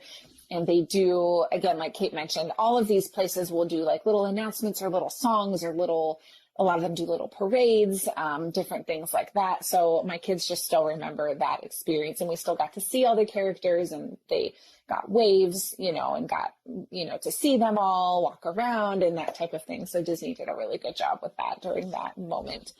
When we weren't really sure what we were going to get when we went there. So I think the character interaction is stellar here. Not only do they do like table to table, but they do like a whole song where everybody and they dance around and move around and stuff during the song. But then the food itself is just spectacular. It's just so good. Yes, it is. Do you want to show some photos while I talk about some different options that they have here? Yeah, I will show. Okay. I'll start off with my quiche because this is my favorite. Yes, so they do have a quiche option that Kate is showing there, which looks like some quiche and roasted potatoes. Mm-hmm. They're like Parmesan roasted potatoes, I think, or roasted garlic potatoes. They're so good. Yeah. They're just really good. Yes, they've got an avocado toast option. They've got a whole fruit plate. They've got, you can get eggs. You can get a wild mushroom scramble. The sour cream waffle, which is what I had whenever I went the one time that I've been able to go. It's so good. This waffle is amazing. Yeah, so good. They have a smoked salmon. They have wood-fired steak and eggs. And they have is that the salmon? Yep. Yeah. Elliot had the salmon. And then they have a bread pudding brulee. And then they also have cocktails as well. So definitely an elevated menu, more so than from what we've seen at the other places. So I will say that they've had a change to this. If you've eaten at Topolino's in the past, you were able to choose like multiple entrees and like eat as much as you wanted. They no longer allow you to do that there. So you got to pick one entree. But our server was like, but I can bring out unlimited sides for you, however many sides you want. They're like, do you want sausage? Do you want bacon? Do you want waffles? Do you want this? He's just like, you make the most of it because you're allowed to order all these sides. We're like, okay. So we ordered a lot of sides to try, and they were great. But just be aware that if you have eaten there in the past, that is a significant change. And they do also have like a little selection of pastries. I know yours looks a little bit different, Jackie, because I think you went there later than us. Now they come in these little like paint pots with a little Mickey that's trio of like jam and butter and Nutella, which is delicious. And it's usually like croissants and muffins and something else I'm forgetting, like a strudel or something. I can't remember what it is. Yeah. It's like a Danish or something. I think it's a Danish. I think that sounds right. And then I will mention, because I stopped myself before I finish this, the kids do have their own separate menu here as well. They have a scrambled egg option. They have a fruit and yogurt option. And then the best kids option they have these Mickey waffle dippers, and they come out on the plate that looks like a palette of paint, and they have all these little dipping options, and the one is a Mickey waffle and the other one is a mini waffle, which is just the best. Yes.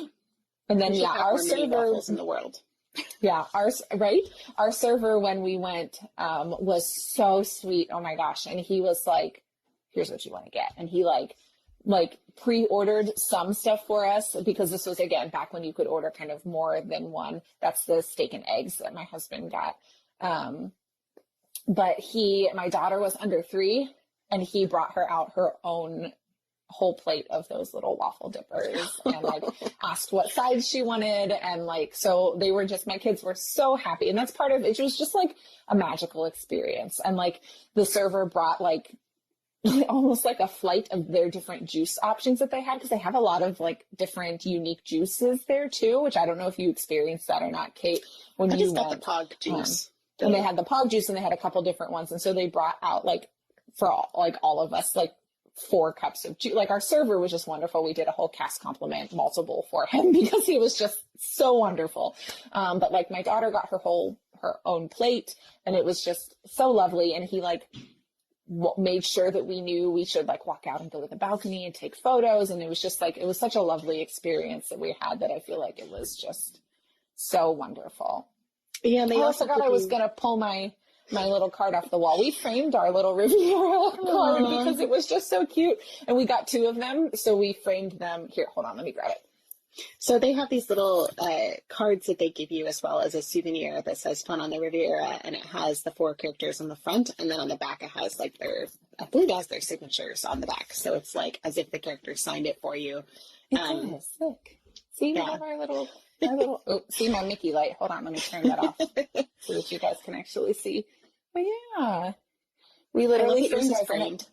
I know, and it hangs on our wall in our playroom. Oh, it's so sweet. But yeah, it's got all the little signatures on the bottom of it. So if you couldn't tell by now, we really So love Topolino's. I do have a little bit of history of Topolino's, and this one I think is really interesting. So Topolino's is, for those of you who don't know, is kind of like the Italian name for Mickey Mouse. It literally means little mouse. And this was a comic book series that was published in Italy starting in 1932 all the way to present day. There was a little bit of like a pause of it during the war, which is a whole nother story in itself that I won't get into right now. But you can still see this is what Topolino's look like back in the day. So basically what happened was the person who started releasing these Mickey cartoons didn't get licensing from Disney before they started releasing them in 1930s. So they paused. They eventually they changed it to Topolino for a little while after Disney was like, "Hey, like stop using my mouse." Right. And they eventually did make a contract with Walt Disney, and they continue to produce these for Italy. So Topolino is what they call Mickey Mouse in Italy. And that's so cute. Yeah, that's where that comes from. So if you're wondering what Topolino means, it's just kind of like Mickey Mouse in Italian. I have a question from Priscilla. It says, can you take your time eating there, or are they time limit? They did not rush us out.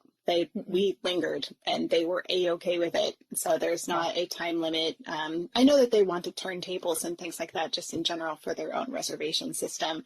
So it's better to not stay forever. But they definitely did not push us out the door, and we were allowed to just watch the characters. And some of them even came around twice to us. So we were like, yeah. And the time that we sat there when we went, we saw all of the characters twice. Like they did their whole rounds twice. But they weren't going table to table. Yeah. So it was a little bit shorter of an interaction, but they would take the main walkways and pause and wave and do distanced photos. Like I've got photos of my kids sitting at the table with the characters in the background. So and they very much looked for okay, who's taking the photos, and they would pose and, that kind of thing. So again, I had a different experience just because it was right after kind of things were reopening, and our tables were distanced when we went, so like no one was on either side of us. There was like every other table that they did. It's not like so that I still anymore. don't know.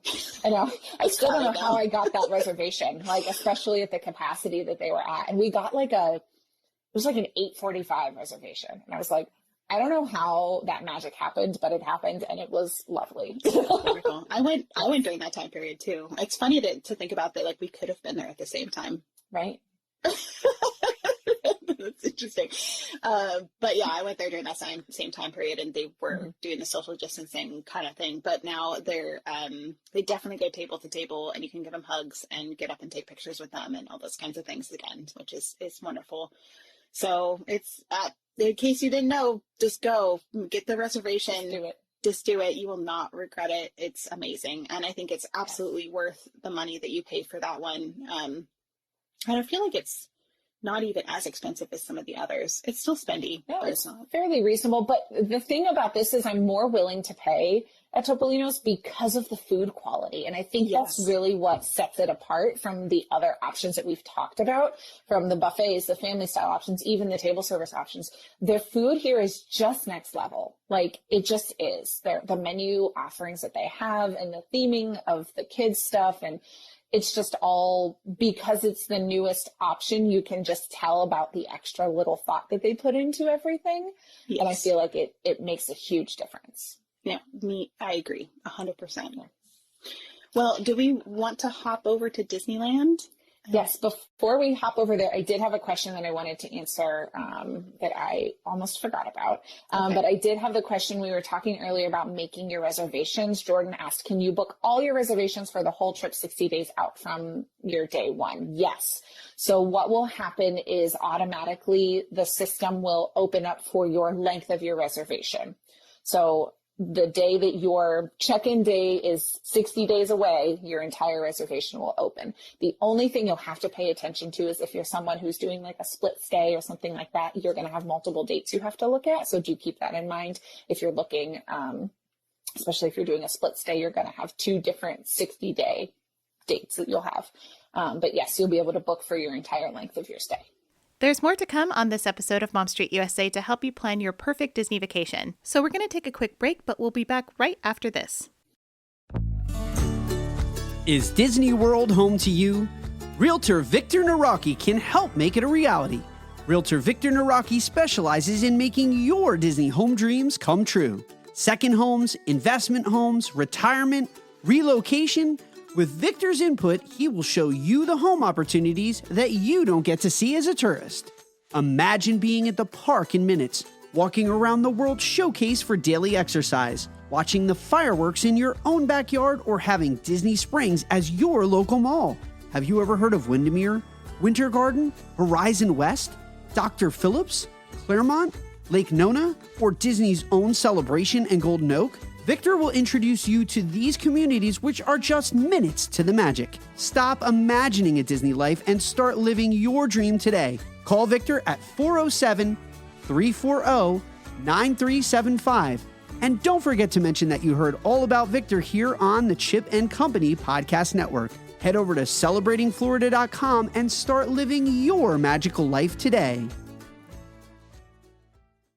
Alrighty. Yes. So shall we hop over to Disneyland then? Yes. And, okay. So in the park, there's exactly one. There used to be 2, because there used to be another one, character dining, that was over where Lamplight Lounge is now, when it was like Ariel's Grotto. There was a wonderful character dining one that included all the Disney princesses, and that does not exist anymore because it's now Lamplight Lounge. So that doesn't exist, but they did bring back breakfast in the park at the Plaza Inn, which is, I think, easily my favorite character dining anywhere. Well, Topolino's, maybe not over Topolino's. I think it's over Topolino's. So in Disneyland, let's say Disneyland. Okay. This is a breakfast buffet that has the $3 signs, and this is in Disneyland Park.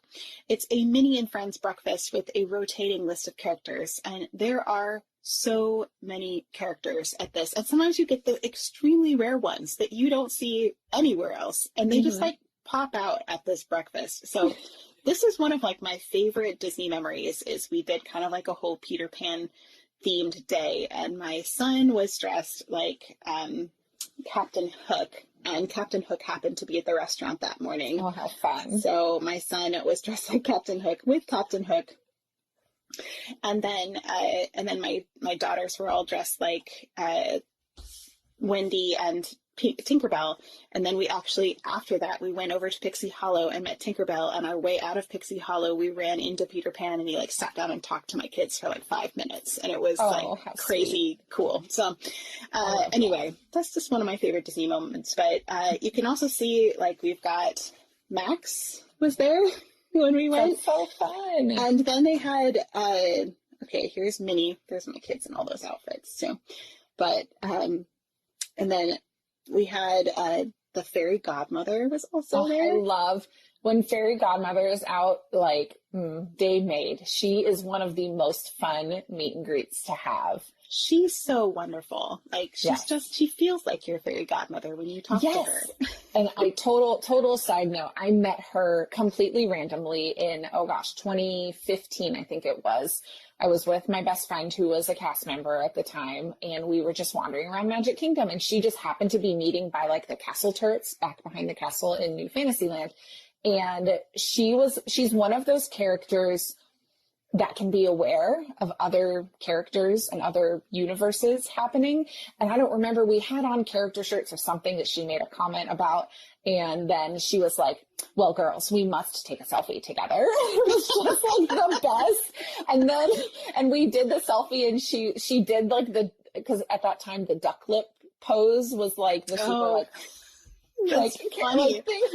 And so I've got this amazing selfie. I'll have to post it in the Discord after we get off of here, of my best friend and I and the fairy godmother all doing that pose together. And she just is one of the most fun characters that, like, when I see her, I'm like, nope, I'm going. I don't even care what else is happening. I'm going to meet her.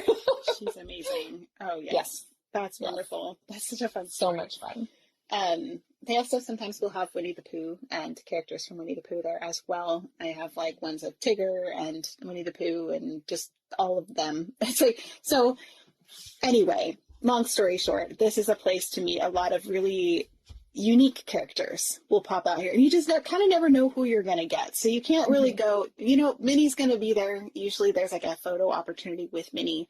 But beyond that, it's like Minnie and her friends. So whoever's coming to the party that day.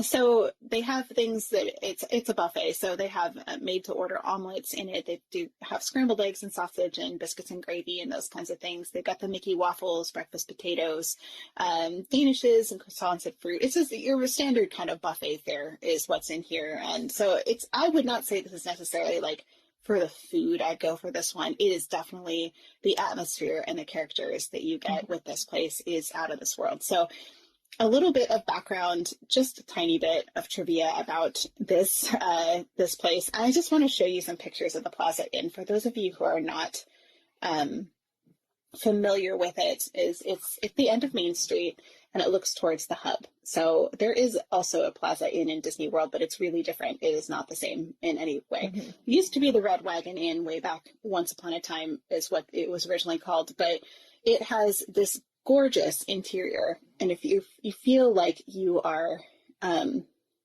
dining in luxury when you're dining in there in some ways, it definitely has that luxurious feel.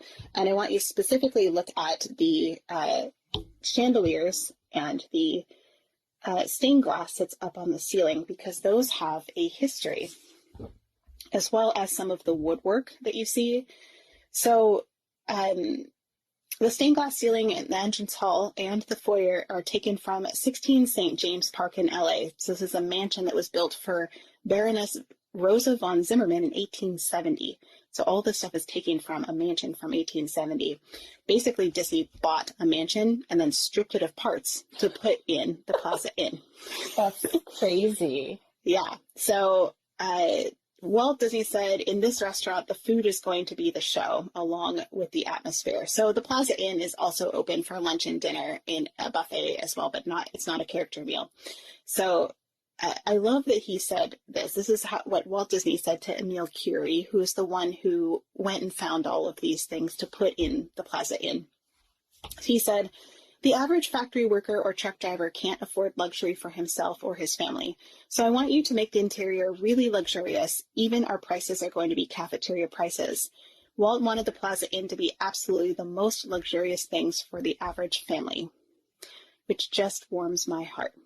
Yeah, Walt gets it. He knew that not everybody could afford to go to those extremely fancy restaurants, but he wanted people to have that experience, even if they didn't make a lot, earn a lot for a living. So obviously some things have changed at Disney over those time, but you can still experience that kind of like old world kind of, wealthy vibe, so to speak, on for regular prices. So anyway, I also mentioned that Walt had his hideout in this restaurant on one side and then moved to the other. It was basically the precursor to Club 33. This is where they had, he called it the Palm Room. So this is where they had VIPs and dignitaries and whatnot would come and dine here with Walt before they opened Club 33, which Walt never actually saw. So this was where Walt's hideout was. And there's a door you can go see that's near the restaurants on the the restrooms on the far side. There's a door on the exterior that looks like it has little like rectangles around it. And that was the door to the second location for his hideout. And it's still there. So that's so cool. I was going to ask if it was like part of the restaurant or if it was somewhere separate or where it was. So that's really cool. Yeah, and it matches, the door itself actually matches one, not exactly because one has colored glass and one has clear, but it matches the door that is in the door in his apartment that's over the firehouse where you go out to the patio that's connected to it. The door is the same there. So that's a door you wouldn't normally get to see, but you do get to see, but you don't know that it's special. So anyway, if that made sense. Right. Yes, totally. To the average park goer, it's just a random door. To those of you who know, you know. It's more than a door. I have lots more to say about that, but I'm going to pause myself there so we can move on because we've got lots of other things to talk about here. Yeah, so that is, like Kate said, your one in-park option at Disneyland for character dining is at the Plaza Inn. So let's talk about the options outside the parks. Now, as I mentioned at the beginning of this episode, Disney World has a lot more options, but they also have a lot more resorts and a lot more space that they can put these locations. So the list at Disneyland is just shorter because they don't have as many resorts. They don't have as many parks. All of those things are here to take into consideration. So let's talk about outside the parks. Let's talk about Storytellers Cafe, which is at the Grand Californian Resort. Yeah, I will say along those lines, I also think they do less character meals. Personally, I think they do less character meals at Disneyland because there's more locals and there's less like family destination travel. And like people are more likely to pay for that premium for that experience at Disney World than they would be at Disneyland, I think. Also very true. I would agree with that. Yes, for sure. But back to Storytellers. So this is in the Grand Californian and they serve breakfast /brunch buffet for $3 signs. And you'll see Mickey and Minnie, Chip and Dale, and Pluto. And do you want to talk about the food there? I'll see if I can pull up some pictures. Yeah, so they kind of have two different menus that they serve based on what their buffets offer. So they have a whole section of cold selections, which would include things like cereal and milk, your yogurt, your pastries, things that you don't have to keep warm in those kind of instances, fruit. They have a smoked salmon bar, those types of things. And then they also have the hot selections option, which is your oatmeal, your made-to-order omelets, scrambled eggs, your bacon, your sausage, your Mickey waffles, those types of things. They do have chili verde chilaquiles, which I think I said that correctly, and hash browns and eggs Benedict and all sorts of other fun things, seasonal French toast, and they do have cocktails, wine, and beer here as well. So you get some cold, you get some hot, you get a little bit of everything. Yeah, here's Mickey looking very ready for an adventure. California adventure. He's like not quite safari, not quite like, but they're very like, in their adventure gear, like Right. Yeah, I think it's very tacky, much, canvasy looking. it's very much like if you're going hiking or something, you know, like this one, it's for Chippendale. They're kind of like, I'm trying to figure out how to explain it. It's They're like like he's got his 10 essentials. Yes. Wilderness Explorers, except without the, like, you know, the colors of the Wilderness Explorers. They're just regular explorers. But Disney Explorers. Some pictures of the food there as well. Yeah, so that is, do we have anything else we want to share about that? It's pretty straightforward. I have eaten there before a long time ago, but it was a different kind of meet and greet, so I haven't eaten at this particular one. And the food actually was very good when we went. It's just been a long time, so I can't vouch for it now. So, fair. Yeah, Things but I change. do love the Grand Californian. Speaking of the Grand Californian, our next one is at Napa Rose, which is also in the Grand Californian, but it's in its like luxury restaurant. On a side note, if you're going without kids and it's a special anniversary or you just really love to eat, see if you can get a reservation at the chef's counter, which you can only get by calling the restaurant a couple months in advance and specifically requesting to sit at the chef's counter. And that's when the chef will actually prepare you a meal based on like, they'll chat with you and see what you like. And then they'll prepare you a meal based on like what you said. So like multi-course meal, and you'll sit right next to the kitchen, looking into the kitchen. So you're kind of in the hot seat, like watching them cook all of the things. Sometimes they'll sit at the pastry counter so you can watch them prepare all the desserts. It's actually a really amazing experience, and it's fairly affordable for what it is. I feel like it was maybe a little over $100 or something when I went. Could be a little bit more now. But that's a great experience. It's not a character dining experience, but it's kind of a character. You get to see the characters in the kitchen. So, but that's for Napa Rose, to put it, I know. So at Napa Rose, they have the Princess Breakfast Adventures, which is very pricey, very like top tier pricing. They've got the characters rotate. They've got Mulan, Jasmine, Belle, Cinderella, Aurora, Rapunzel, Ariel, Tiana, and Pocahontas. And these, it's like, just say princesses, because it's whoever chose. Yeah, and it's a good, 5 to 6 to 7 characters depending on the day. From what I saw a lot when I was doing kind of research on this, it looked like it was a lot of characters that rotate a lot, and you get a good amount whenever you go. And I will say that I was looking at prices on this one in particular. It starts in the slow season at $125 per person. That's a lot. Yes. So you are definitely paying. Yes, you are paying. But I will say the food helps that price point. The characters definitely help that price point, but the food also helps that price point because it is a full 3-course meal. Yeah. And it looks really good. They've got like lobster rolls, beignets, chia pudding for the first course. The second course is a buffet style second course with Mickey waffles, eggs, bacon, fruit, mac and cheese. So you can choose what you like. And then the third course is they have a large dessert menu featuring chocolate princess cake pops, white chocolate slipper, and strawberry ganache, and petite fruit tarts and more. So I also heard that there might be a little bit of a show involved where they spread pixie dust over the desserts, which sounds really special. Ooh, that sounds fun. I'm guessing edible pixie dust. I would also guess that, but you never know, guys. No. Yeah. And I think part of the premium price is also because children get a lot of extra things with this. So you get an autograph book and a pen. You get a choice of a princess crown necklace or a sword, and then you also get a photo portrait opportunity.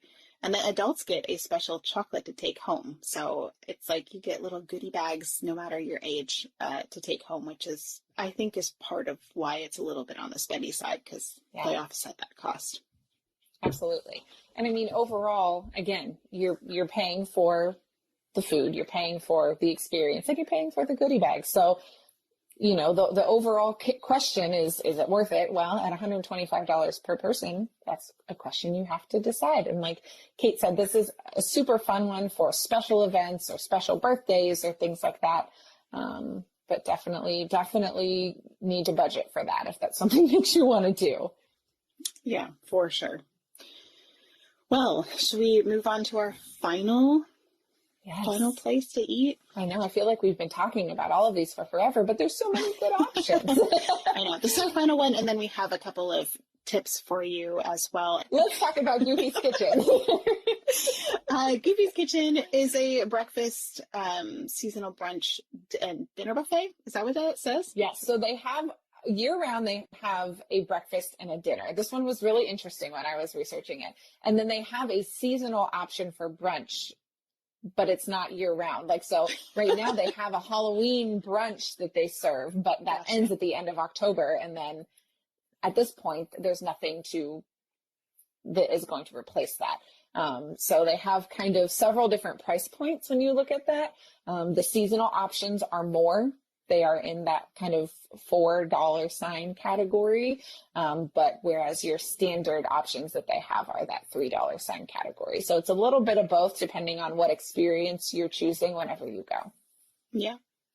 This is located in the Disneyland Hotel. So if you are in Disneyland, this would be at the end of like downtown Disney. You'd have to walk from the parks through downtown Disney, and then it's at the other end. Or if you're in Disneyland and you have park ticket, you can take the monorail out of the park down towards the Disneyland Hotel, and then it's just right around the corner.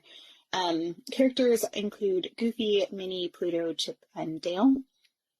And do you want to talk about the Halloween costumes one? That sounds really fun. Yeah, so this is brand new, something that they're doing this year with that seasonal option. So brand new in 2023, they have it where you can wear like Halloween costumes and spooky clothes and get to see the characters in the Halloween costumes there as well. And again, like I mentioned, it's unfortunately the same menu as the standard option, but you are paying that extra price point for the seasonal. Come on, give us some like fat waffles or something. Right. And I will say the dinner did have a few slightly different options when we get to that. I didn't pull the exact menu because it's going to change and rotate seasonally depending on what they're offering. But the breakfast is the exact same when it comes to the standard option and the Halloween seasonal option. But you get to see spooky things and have spooky decor. And this year they ran that from September 21st and it goes through October 31st. So a little over a month that they ran that option. And again, that is something new that they did for this Halloween season. And I'm looking at the menu for breakfast, and it looks like you have a create your own omelet station, of course, the Mickey Mouse waffles and pancakes, French toast, all the sausage, bacon, and eggs Benedict, muffins, pastries, desserts, fresh fruit, build your own granola parfait, Goofy's famous peanut butter pizza, which sounds I thought that was interesting. Soft serve yogurt with toppings, and then of course cocktails, beer, and wine. So they have all that for breakfast. And then for dinner, they have a carving station, a fresh catch of the day, seasonal vegetables, salads, fruit, fried shrimp, pizza, mac and cheese, dessert station. It seems kind of like American fare is kind of what you're going for here. And then, of course, they have those specialty menus for the holidays, which is very typical of Disneyland in general to have kind of extra holiday offerings. Yeah. That's very, because they have so many locals, they have to keep it fresh for the locals. Right. So I just wish that they had a little bit more to offer with that seasonal option. But again, it's kind of like they're just testing the water. So, they're trying to see, is this something that people are going to come and do? Is this something that we should continue to offer? All of those things are things they take into consideration. So I guess we'll see if they do anything for Christmas with it, or if they just decide that it wasn't worth it. I guess we'll see what happens. Yeah, they're just testing it out for now. That'll be interesting. Well, I think that is all the specific restaurants that have character dining. But we also have some dining tips if you're going to do character dining that I think that we should go over a little bit. Just some general tips. Make sure you tell your server if you're celebrating something. Sometimes you'll get a little extra treat or extra dessert, things like that. And you can, when you check in, you can say it's an anniversary or a birthday or just celebrating. Sometimes I've actually told my server I usually kind of do both just to be sure, because I've said birthday and celebrating and then gotten nothing, or I don't expect things. I'm okay with not having things, honestly. But if it's my kid, like, I'm going to be like, I'm going to make sure. Especially if you know that that location has done something in the past, like, you know that it's something they always do, or, you know, you want to make sure that like your kiddo gets in on those types of experiences. Yes, for sure. Like, and also for our anniversary once at Crystal Palace, we got a little heart made out of Mickey confetti around a cupcake for our anniversary, which was really fun. So they'll just do cute little things depending on the restaurant.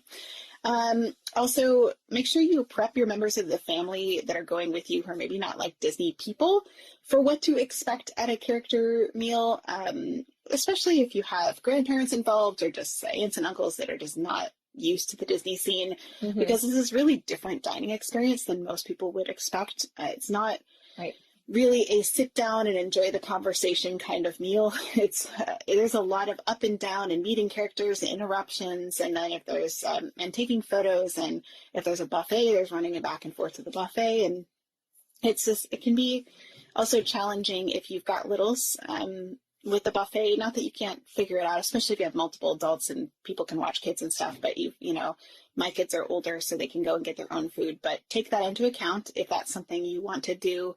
If you are maybe just traveling the two of you with your baby, and like, you know, you're not baby, maybe like toddler, and like you have to get them food and you have to get, you know, you food, and yeah, you know, it's doable, but it's like, it's another thing you have to think about. Whereas maybe would prefer a table service sit down where they bring you food might be easier. So just keep that in mind. Also communicate with your server if you need to eat quickly and be off to something. I mean, they're not miracle workers. They can only do so much, but if you know that like, I've got to be at a show at X time because I've got tickets to something or whatever, you know, like, or you're trying to catch something, just tell them, you know, like, hey, like, we're just kind of on a time crunch. Do you mind helping us get out of here as quickly as possible? And they'll try as well as they can. Within reason. I mean, if you're sitting down and your thing you're trying to get to is in 30 minutes, it's not going to happen. No. But if you've got a little over an hour, that's a different story that you probably are going to be able to make that work. So again, within reason. Yeah. And if you let them know, then they'll try to get things out sooner, but they'll also like make sure they drop your check without, you know, like instead of waiting till you're all finished and everybody looks like they're done, they'll drop your check early so you can pay and get out on time and those kinds of things. So, and some of the character meals do include a complimentary PhotoPass photo with the purchase of the meals. It just depends on where you're going and what that looks like. Some of them in the past, you've had to pay more for the photo as well. So it really depends on your location. I do have a couple of tips also for dining with littles. From most of my character dining was with my small children. So I learned you want to seat the kids where they can like get out of their chair and stand up easily with the characters, not like deep in a booth in the back where they all have to like climb out because it takes forever. And also you can put their high chair kind of like in a place where the characters can get to them. If you don't want to be pulling them in and out of their high chair, that's up to you if you want to do that or not. We got tired after a while and they're just like, we're not getting them out again. Right. And some of the locations, the characters truly do come like back to back to back once you start with the first character. So like when we did Chef Mickey's with my kiddo when he was that little, my husband just kept him on his lap because we could see the other characters were going to be coming to us. So he just ate from my husband's lap for the in-between. We took a couple bites and then prepped for the next character. So you can kind of see, and I think at Crystal Palace was very similar. Like they kind of came fairly close together, just with the way they move through the restaurant to make sure that everyone gets to see all the characters and all of that. So once you kind of start that experience, you can maybe time it so you're not having to do the in and out quite as much. Yes, for sure. And I love, you mentioned, you know, having them on your lap is a great way to help with like the characters that might seem a little bit big and scary to your kids. Like, and also mine, here you can see that I put my little baby girl in a high chair, and then Pooh just kind of like blew kisses from around the corner. Oh, they're so great, the characters. Yeah, because I also said to the character, I said, she's a little bit scared. And I just communicated that to the character and the handler. I'm like, she's a little bit scared or a little bit shy today. And the character, then they all kind of like kept their distance, but they still waved. And she was just like wide eyes, like looking at them. Yeah. So, and when we took my son to Chef Mickey's, that was like his first character experience that we even tried with him, because we weren't sure how he was going to do. And we kind of like, the characters were so great about just like reading the cues and going with that. Like you can see, you know, if you look at the progression of the characters that we met Mickey first, and my son was very much on my husband's lap. But by the time we got to like Pluto and Minnie, he was down on the ground and giving them hugs. So like, you know, we eventually got to that point. But like the first couple, Mickey and Goofy that we met, were so good about they can read the cues. The more you communicate, the easier it is for them to read those cues. But they're just really good about that too. Yeah. And, you know your children, and you can kind of know if there's someone who might be a little bit more intimidated by them or might not, or sometimes they might surprise you as well. But I think that, you know, if you think that your child might not be interested, or you've taken them to the parks in the past and they were really scared of the characters, you know, take that into account, that like maybe character dining might not be for you in this season. Or maybe you can choose to kind of seat them back away from the characters and just like wave to the characters. You know, there's lots of options to not necessarily get up and have to hug them or be really close to them if that's just like not for your child. Yes. And there are definitely ways that like if you still want your kids to experience that, like you should feel comfortable taking them, because there are ways that they're going to be able to interact and still have a good experience. Yes. 100% for sure. I'm just like, if you want to spend the money, but you want your kid to interact with the characters and they're not there yet, maybe wait a year or two before you do it again. And also the same thing we've talked about in our special needs episode. If your child has special needs as well, make sure you communicate that with the handler, and then they usually do a fabulous job of accommodating whatever it is that you need for your child or yourself or whoever you're traveling with. We're going to pause there for just a moment so that we can take a quick break. But don't worry, Mom Street will be right back. Are you ready to dive into a world of magic, wonder, and all things Disney? Then get ready to be captivated, because the Chip and Company Podcast Network is here to sprinkle a little extra pixie dust into your life. On Mondays, join us for Diz Life Podcast with Mark Valentine, where we delve into the nitty-gritty of Disney theme parks, relive our favorite memories, and discuss the best hidden secrets. Join Jackie and Kate every Tuesday on Mom Street USA. This incredible planning podcast is filled with tips, tricks, and park hacks for the perfect Disney family vacation. Wednesdays, we're all about who's its and what's its galore, your midweek dose of Disney magic. We explore the whimsical stories, characters, and hidden gems that make Disney and Universal so captivating. You won't believe what treasures we uncover. Join Bondo, Miriam, Tinker J, and Mark Andrada every Thursday on We Like Theme Parks, the podcast, with incredible segments, fun games, and of course, the latest from Disney and Universal. Every Friday, join Mark Valentine and Sarah Solberg for the all-new And Company, our weekly roundup of the biggest headlines from chipandco.com. Saturdays, we unite behind Mark Adams and Brian Lee on United We Fan, the podcast, celebrating all things fandom from Disney classics to superhero sagas. Your passion is their inspiration. So smash that subscribe button and join us here at the Chip and Company Podcast Network. We hope that you enjoy today's podcast, and thank you for being a part of our podcast family.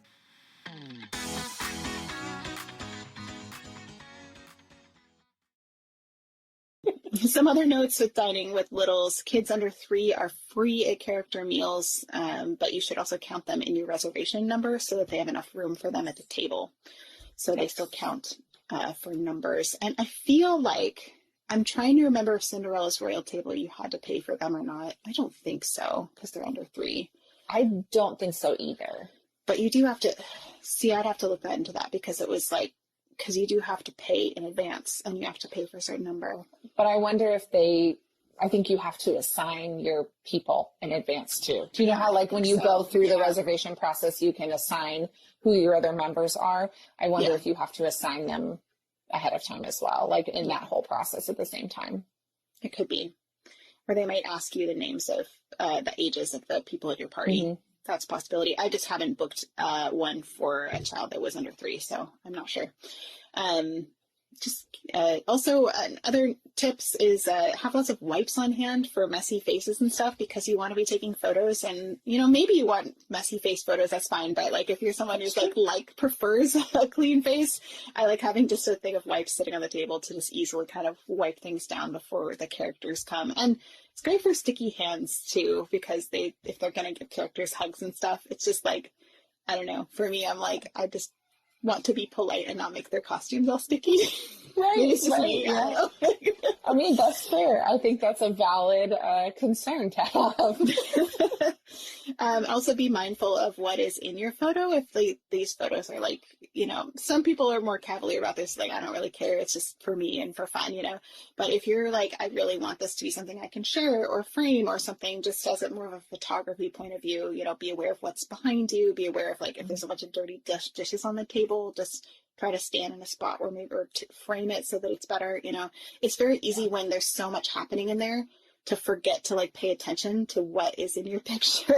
Absolutely. Absolutely. It's funny because I read that note that you put, and then when I was looking at my pictures from Chef Mickey's, I was like, oh, we clearly didn't care. Because we've got pictures of like all of our empty dishes and stuff. It's like, oh, well, it's fine.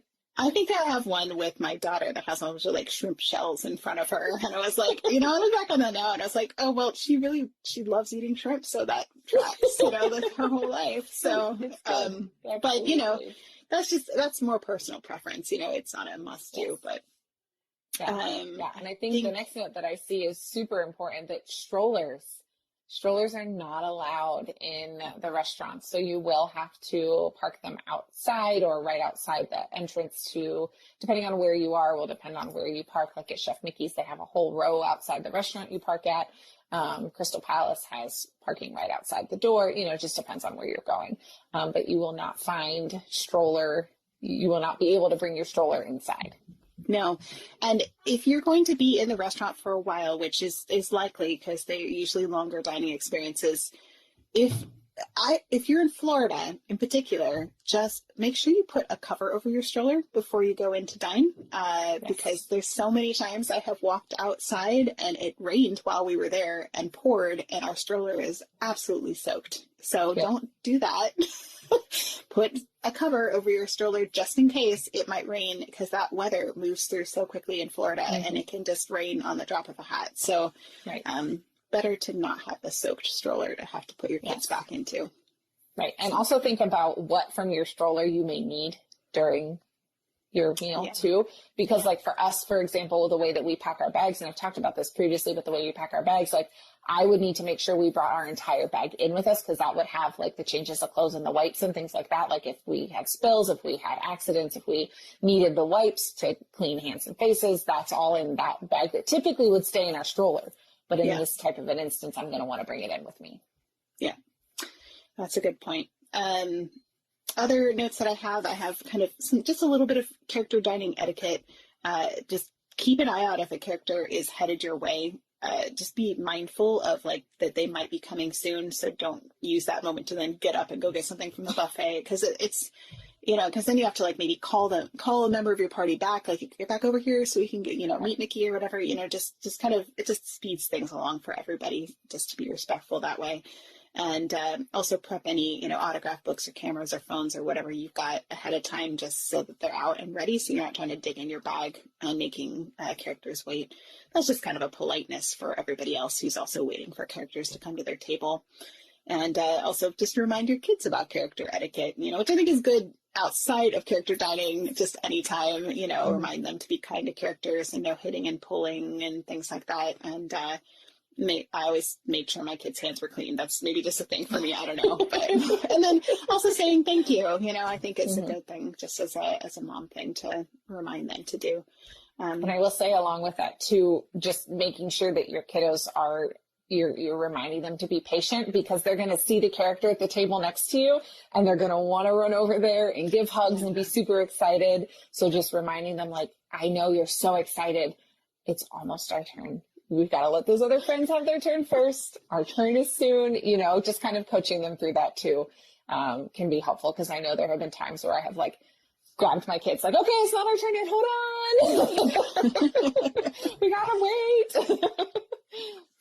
Yeah, it is true. Like you can't approach the characters, or you shouldn't approach the characters if they're not at your table. So that's being respectful to those people that are at other tables. That's a good point, Jackie.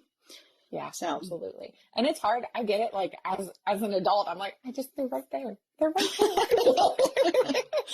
it's so but true. we all have to practice our patience and wait our turn.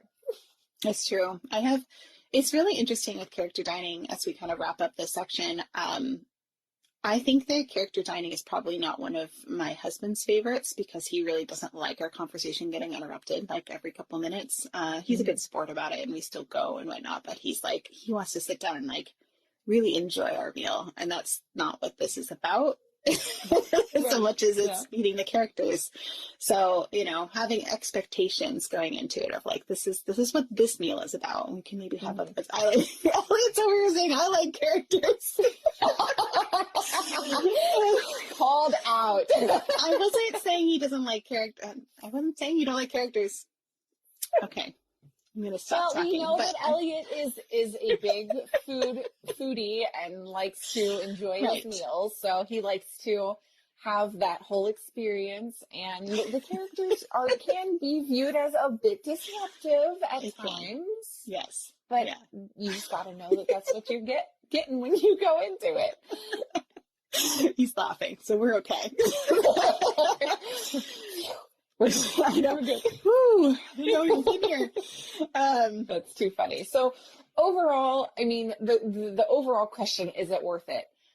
There's so many factors that go into it. What characters are you wanting to see? What is your price point? What does your budget look like with all of that? Where are you going to be? Do you have time in your schedule based on your other priorities for the day? Those are all things to consider when determining whether or not it's worth it. Our goal here, like I mentioned at the beginning, was just to give you the information, which I feel like Kate and I are very good at giving you the information to let you decide whether or not it is worth it for your particular family on this particular trip with this particular itinerary and group of people. Yeah. I think it is, personal preference too. And you might go to one and be like, this is the best thing ever. And then next trip schedule like all the character meals. Or you might go to one and be like, it was great, but maybe like it was a little bit, it wasn't for us or whatever, and then next time you don't schedule one, you schedule table service or just quick service or, so I think sometimes you have to try it to see if it's for you or not. But it is really fun to get that extra special character interaction where you get more time with them and you don't feel like you're still a little bit of a time crunch because they've got to move on to another table, but you have a little bit extra time. So you can take a few more family photos and it feels more relaxed in that way.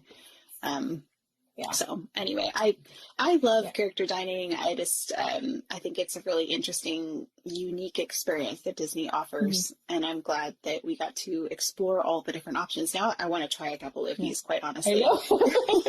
Well, and we are like, we love character meals, but our budget is just not to the point where we can do them as often as we would like. So it's kind of like an every other or every third trip for us because when we go, we try to get as much dinner in the parks as we can, and that's just the way we do. And the way that we budget, we tend to save more on food by packing lunches and eating breakfast in our rooms and those types of things. And even when my husband and I were just planning for our upcoming trip in November, it was, okay, we're going to lay out our options. We're going to try a few new places, but we're still only going to eat out and purchase one meal a day, and the other two are going to be in the room. So like that's just how we do our budget.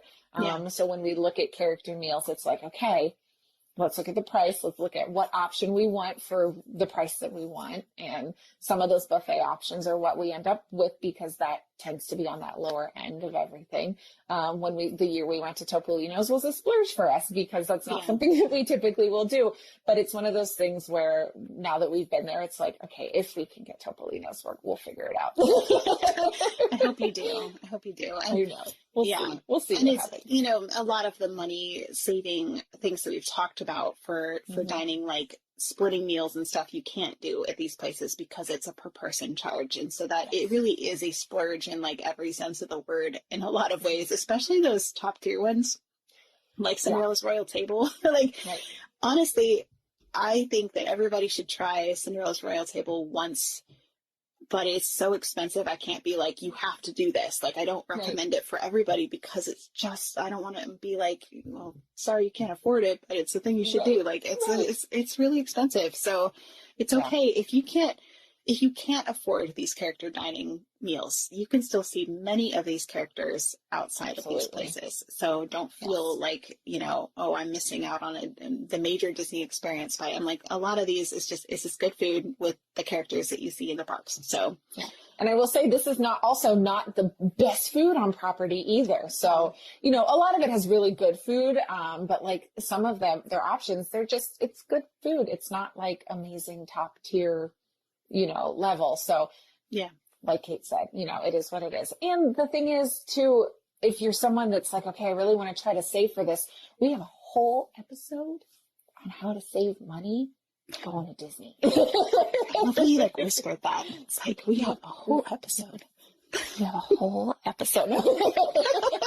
So if you need more tips on what you can do to save money, like discounted gift cards and where to splurge and where to not, and those types of things, go check out that episode. We went over several different options on how to save, and maybe that will help you. And yes, Maria makes a really good point on my side. Should you just do one per trip if you choose to? Or like I said, we don't even do one per trip.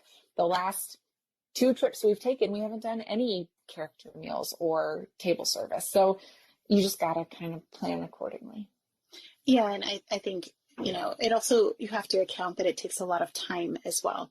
Budget not only your money, but also your time. These meals are not in and out, quick surface meals. You want to take your time. Sometimes it takes a little while for all the characters to get to you if you want to see all of them. So take into account that this is like an investment in time, which is also time away from all the other things you could be doing. So we don't do them often for that reason alone, not even financial, but just like it takes so much time to do it. And there's a lot of other things we want to go do instead. So take that into account. I mean, I would say the majority of these places are 1.5 to 2 hours minimum of the experience to make sure you see all the characters, you eat all your food, all of that. And Maria again made another good point. They go on an off day. Yeah. So if you have a non-park day, that's the perfect day to do one of these outside of the park options. Or if you've got maybe 2 days in one park, you could do one of those inside the park options if you're concerned about time and whether or not you're gonna be able to fit in everything else as well.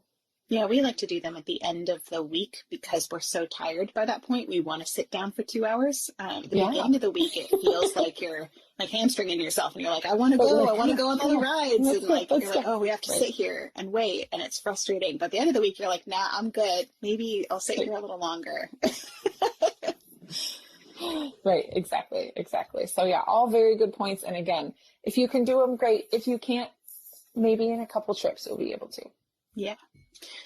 Well, I think that wraps up our character dining portion of this episode. Yes. Should we go on to our new segment called Ask the Moms? So today on Ask the Moms, our question, so my family is split on what types of attractions we want to do. How does that work with our Genie Plus and our itinerary? Split like they're not sure so which like, attractions to go on. Certain members want to do like the thrill rides where other members do not, that type of split. Oh, okay. So how does that work with Genie Plus and with planning the itinerary for the day? Is the question. I know how to do it without Genie Plus. Do you want to answer the Genie Plus portion and then maybe I'll give another option? Okay. Yeah. So Genie Plus is very fluid and flexible in that aspect of Genie Plus, because you can individualize everyone's bookings. Now, the tricky thing with that becomes getting the times to align or making the times all make sense.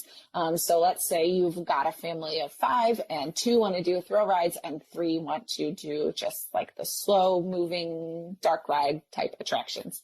You can easily book the 2 for, let's say we're at Magic Kingdom, you can easily book the 2 for Space Mountain and Big Thunder Mountain and Seven Dwarfs and all those types of things, where you book the 3 for all of the other rides. The tricky thing will become you're then looking at 2 different times that you can book, because you're essentially running 2 completely separate days at that point in time. Right.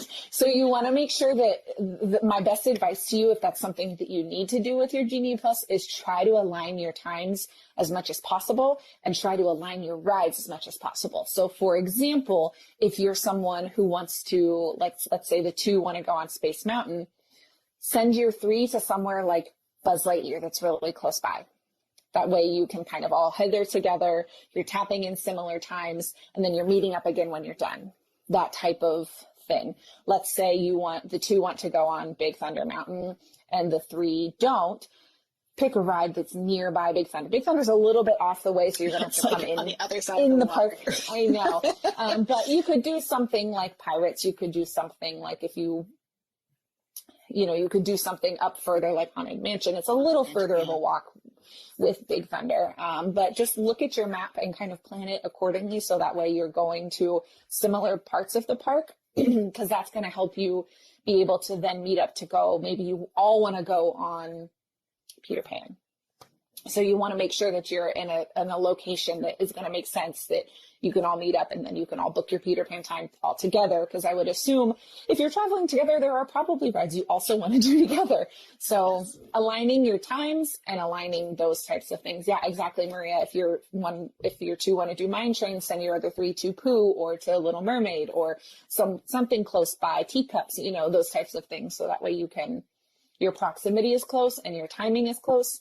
That's the easiest way to do it. Yeah, that's, I think I agree 100%. And I would say if one of you has Genie Plus and is going towards something like, let's use Big Thunder again. So, let's say if you don't want to use Genie Plus for both of you, but this group wants to go on Big Thunder, but the other one doesn't. You could go to like Country Bear Jamboree or whatever. Just do something nearby that doesn't require Genie Plus while you're waiting, because there are a fair amount of attractions that don't require that. Or maybe, Small World, if it's slower, is like sometimes it's close, 10-minute wait or whatever, so you could do that while the other person is on something that's bigger.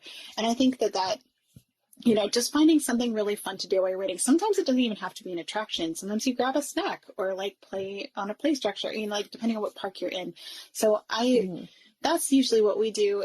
And so that way what you book for your Genie Plus next, you don't even have to worry about the windows lining up or these people are done with that ride. And now we can all book something together. Now we're all eligible, right? Yes. Right. And just make sure if you do that you're only booking for the people that are going to physically use their card or their Magic Band or their phone or whatever to tap in. Yes. Because if you have lingering passes that don't get tapped in for the people who didn't ride, it becomes more complicated, because then you got to cancel stuff before you can book and all that. So you just got to make sure you're really careful about that. And if you're someone who is trying to do that and you're going to have to do that on your park days, send me a message. I would love to help you hash that all out and figure that all out. That is what I love to do. I love to help people plan their park days. So I'm more than happy to sit down and help you figure out what makes the most sense for your particular situation. Yeah. And I believe we do have an episode coming up somewhat relatively soon where we're going to talk about split groups, split parties, right? We are. Let me figure out where that is. Do you want to talk about what you would do? Anything different without using Genie Plus? No, probably. In instance, it would be similar, if you had to wait, but you would have to do more rides because, if you didn't have Genie Plus and you had to wait for a long time, if it wasn't, say, first thing in the morning, it might be 60 minutes or whatever, 45, 60 minutes before they're done with that large attraction. So then, you have more options that way. Maybe you go see some characters, maybe you sit down for a show, maybe find some things to do. And it might be 2 or 3 rides instead of just one, but pick the things that you think those people who are on that ride have no interest in doing is my best advice. Yeah. And I literally have been in that situation. So the trip that we took where we just saw those pictures in our episode of my kiddo meeting Mickey, that particular instance was the first time we had visited the park since Flight of Passage opened in Animal Kingdom. at that point, there was no individual lightning lane. There was none of that at that moment in time.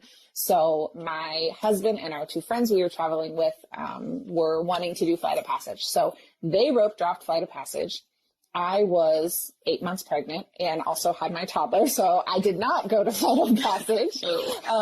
And so my son and I just enjoyed, we walked around Pandora. He played the drums in Pandora. We went and walked around all of the animal trails. We went into Dinoland and did Triceratops Spin we met Chip and Dale. And, we did all those types of little things. But there were a couple instances where I would text my husband hey, is this okay if we do this without you? I want to make sure that you're okay without, with us doing this without you. And he'd be like, yeah, go ahead. And then some of the things were we're going to do this, but we'll come back and do it with you again, a second time too. But yeah, communicating those types of things I think is super important when it comes to that too. 100%. I agree. Well, this episode was a lot of fun to go over all these different characters and opportunities to dine in all these different places, both Disneyland and Disney World. Do you have any final thoughts here, Jackie, as we wrap up? Are we talking about what we're doing next week? Let's talk about what we're doing next. We are going to be, I'm excited for this one. We are going to be covering a topic, fighting holiday crowds at the parks and what that's like. So timely. I know, right? So I think that one will be good. So that is our next topic coming up. And again, you can always find our previous episodes and all of our other content. We do pull clips from those episodes and things like that to post on our other content. You can find us on Instagram, on YouTube, on Facebook, on all of the things. We are everywhere. We are everywhere. But we do primarily we do our lives here on TikTok and record our podcast this way. So that is the best way to get the info first. If you're someone that wants to know immediately right away, you can find us here on TikTok on Thursday nights. Yeah, and we do have also Mom Street merch. Jackie and I are both wearing our Mom Street USA shirts, but we've got hoodies and long sleeves and all those kinds of things, stickers. We got a lot of Mom Street merch and some new Dad with a Plan and Mom with a Plan shirts that we just released as well. That is actually over on my website, DisneyCicerone.com. There's Mr. Link in bio for that, for our merch. And I also do want to mention, because I don't often talk about it on here, but I feel like I should mention it, that, Jackie is a travel consultant. I am a content creator, but I'm also an author. So I have published 2 books that are on Amazon. One is a nonfiction that is called A Glimpse of the Magic, Finding Ourselves in the Disney Story. And it's more of a collection of writings about how we experience the Disney parks, and including some obscure Disney history in it as well. So that's a nonfiction. And then I just recently published my first in a series of fiction books. This one's called Where the Fireflies Dance. It's based on Disney live streamers who are history nerds who fall in love in the shadow of Sleeping Beauty Castle, but with one of them hiding a dangerous secret, their fairy tale romance might just unravel into an unhappily ever after.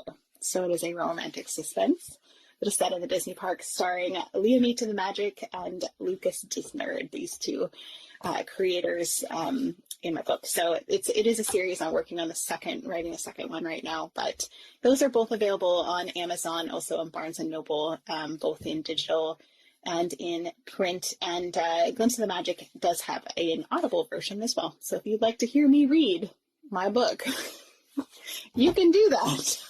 And if you're not sure if you want to hear Kate, because she's got the perfect voiceover audiobook voice if I've ever heard one. Oh, thanks, Jackie. I appreciate that. And I will mention, Kate talked about merch. I do want to remind you, subscribers to our Mom Street account, you have your subscriber-specific code for 20% off of a Mom Street merch item in your subscriber note. So check that out if you are a subscriber. If you are just a podcast listener, I'll give you a bonus time to hear this code that we've got on our website for you, and that is Mom Street 10. So Mom Street and the number 10 will get you 10% off a Mom Street merch item on Kate's website as well. So if you are wanting to grab a shirt or a hoodie for chillier weather that's coming. Hopefully, it's been really warm in Ohio, and I'm over it. It's 77 here today. I was like, what is happening? It was in the 80s here today. It's October. It's too hot. I don't know what Ohio's doing. It's fine. It's fine. We're fine. I'm not going to talk about it anymore because it just makes me sad because I want fall. I want to wear my spooky hoodie that I made last year. Please, come on. Me too. I want to curl up with a good book and a fireplace and a like nice warm blanket. That's what I want. That's all I want in life. Exactly. So yes, utilize those codes. They are good through the month of October. If you would like to grab some fun merch off of Kate's website. Yeah, so DisneySisterOwn.com.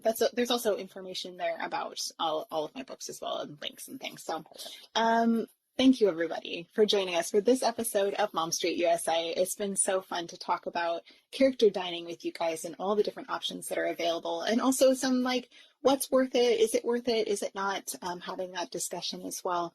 We really appreciate you guys being along on this journey with us. And Jackie, do you have any final thoughts as we wrap up here? It's just been fun to chat about our personal experiences and kind of give you all the info to help you better make those decisions. We hope that it was helpful to you and that you feel more informed, so that way on your next trip, you will know exactly what you want to do when it comes to character meals. Absolutely, 100%. Well, thank you everybody for being with us on this journey through the character dining, and we will see you next time on Mom Street USA.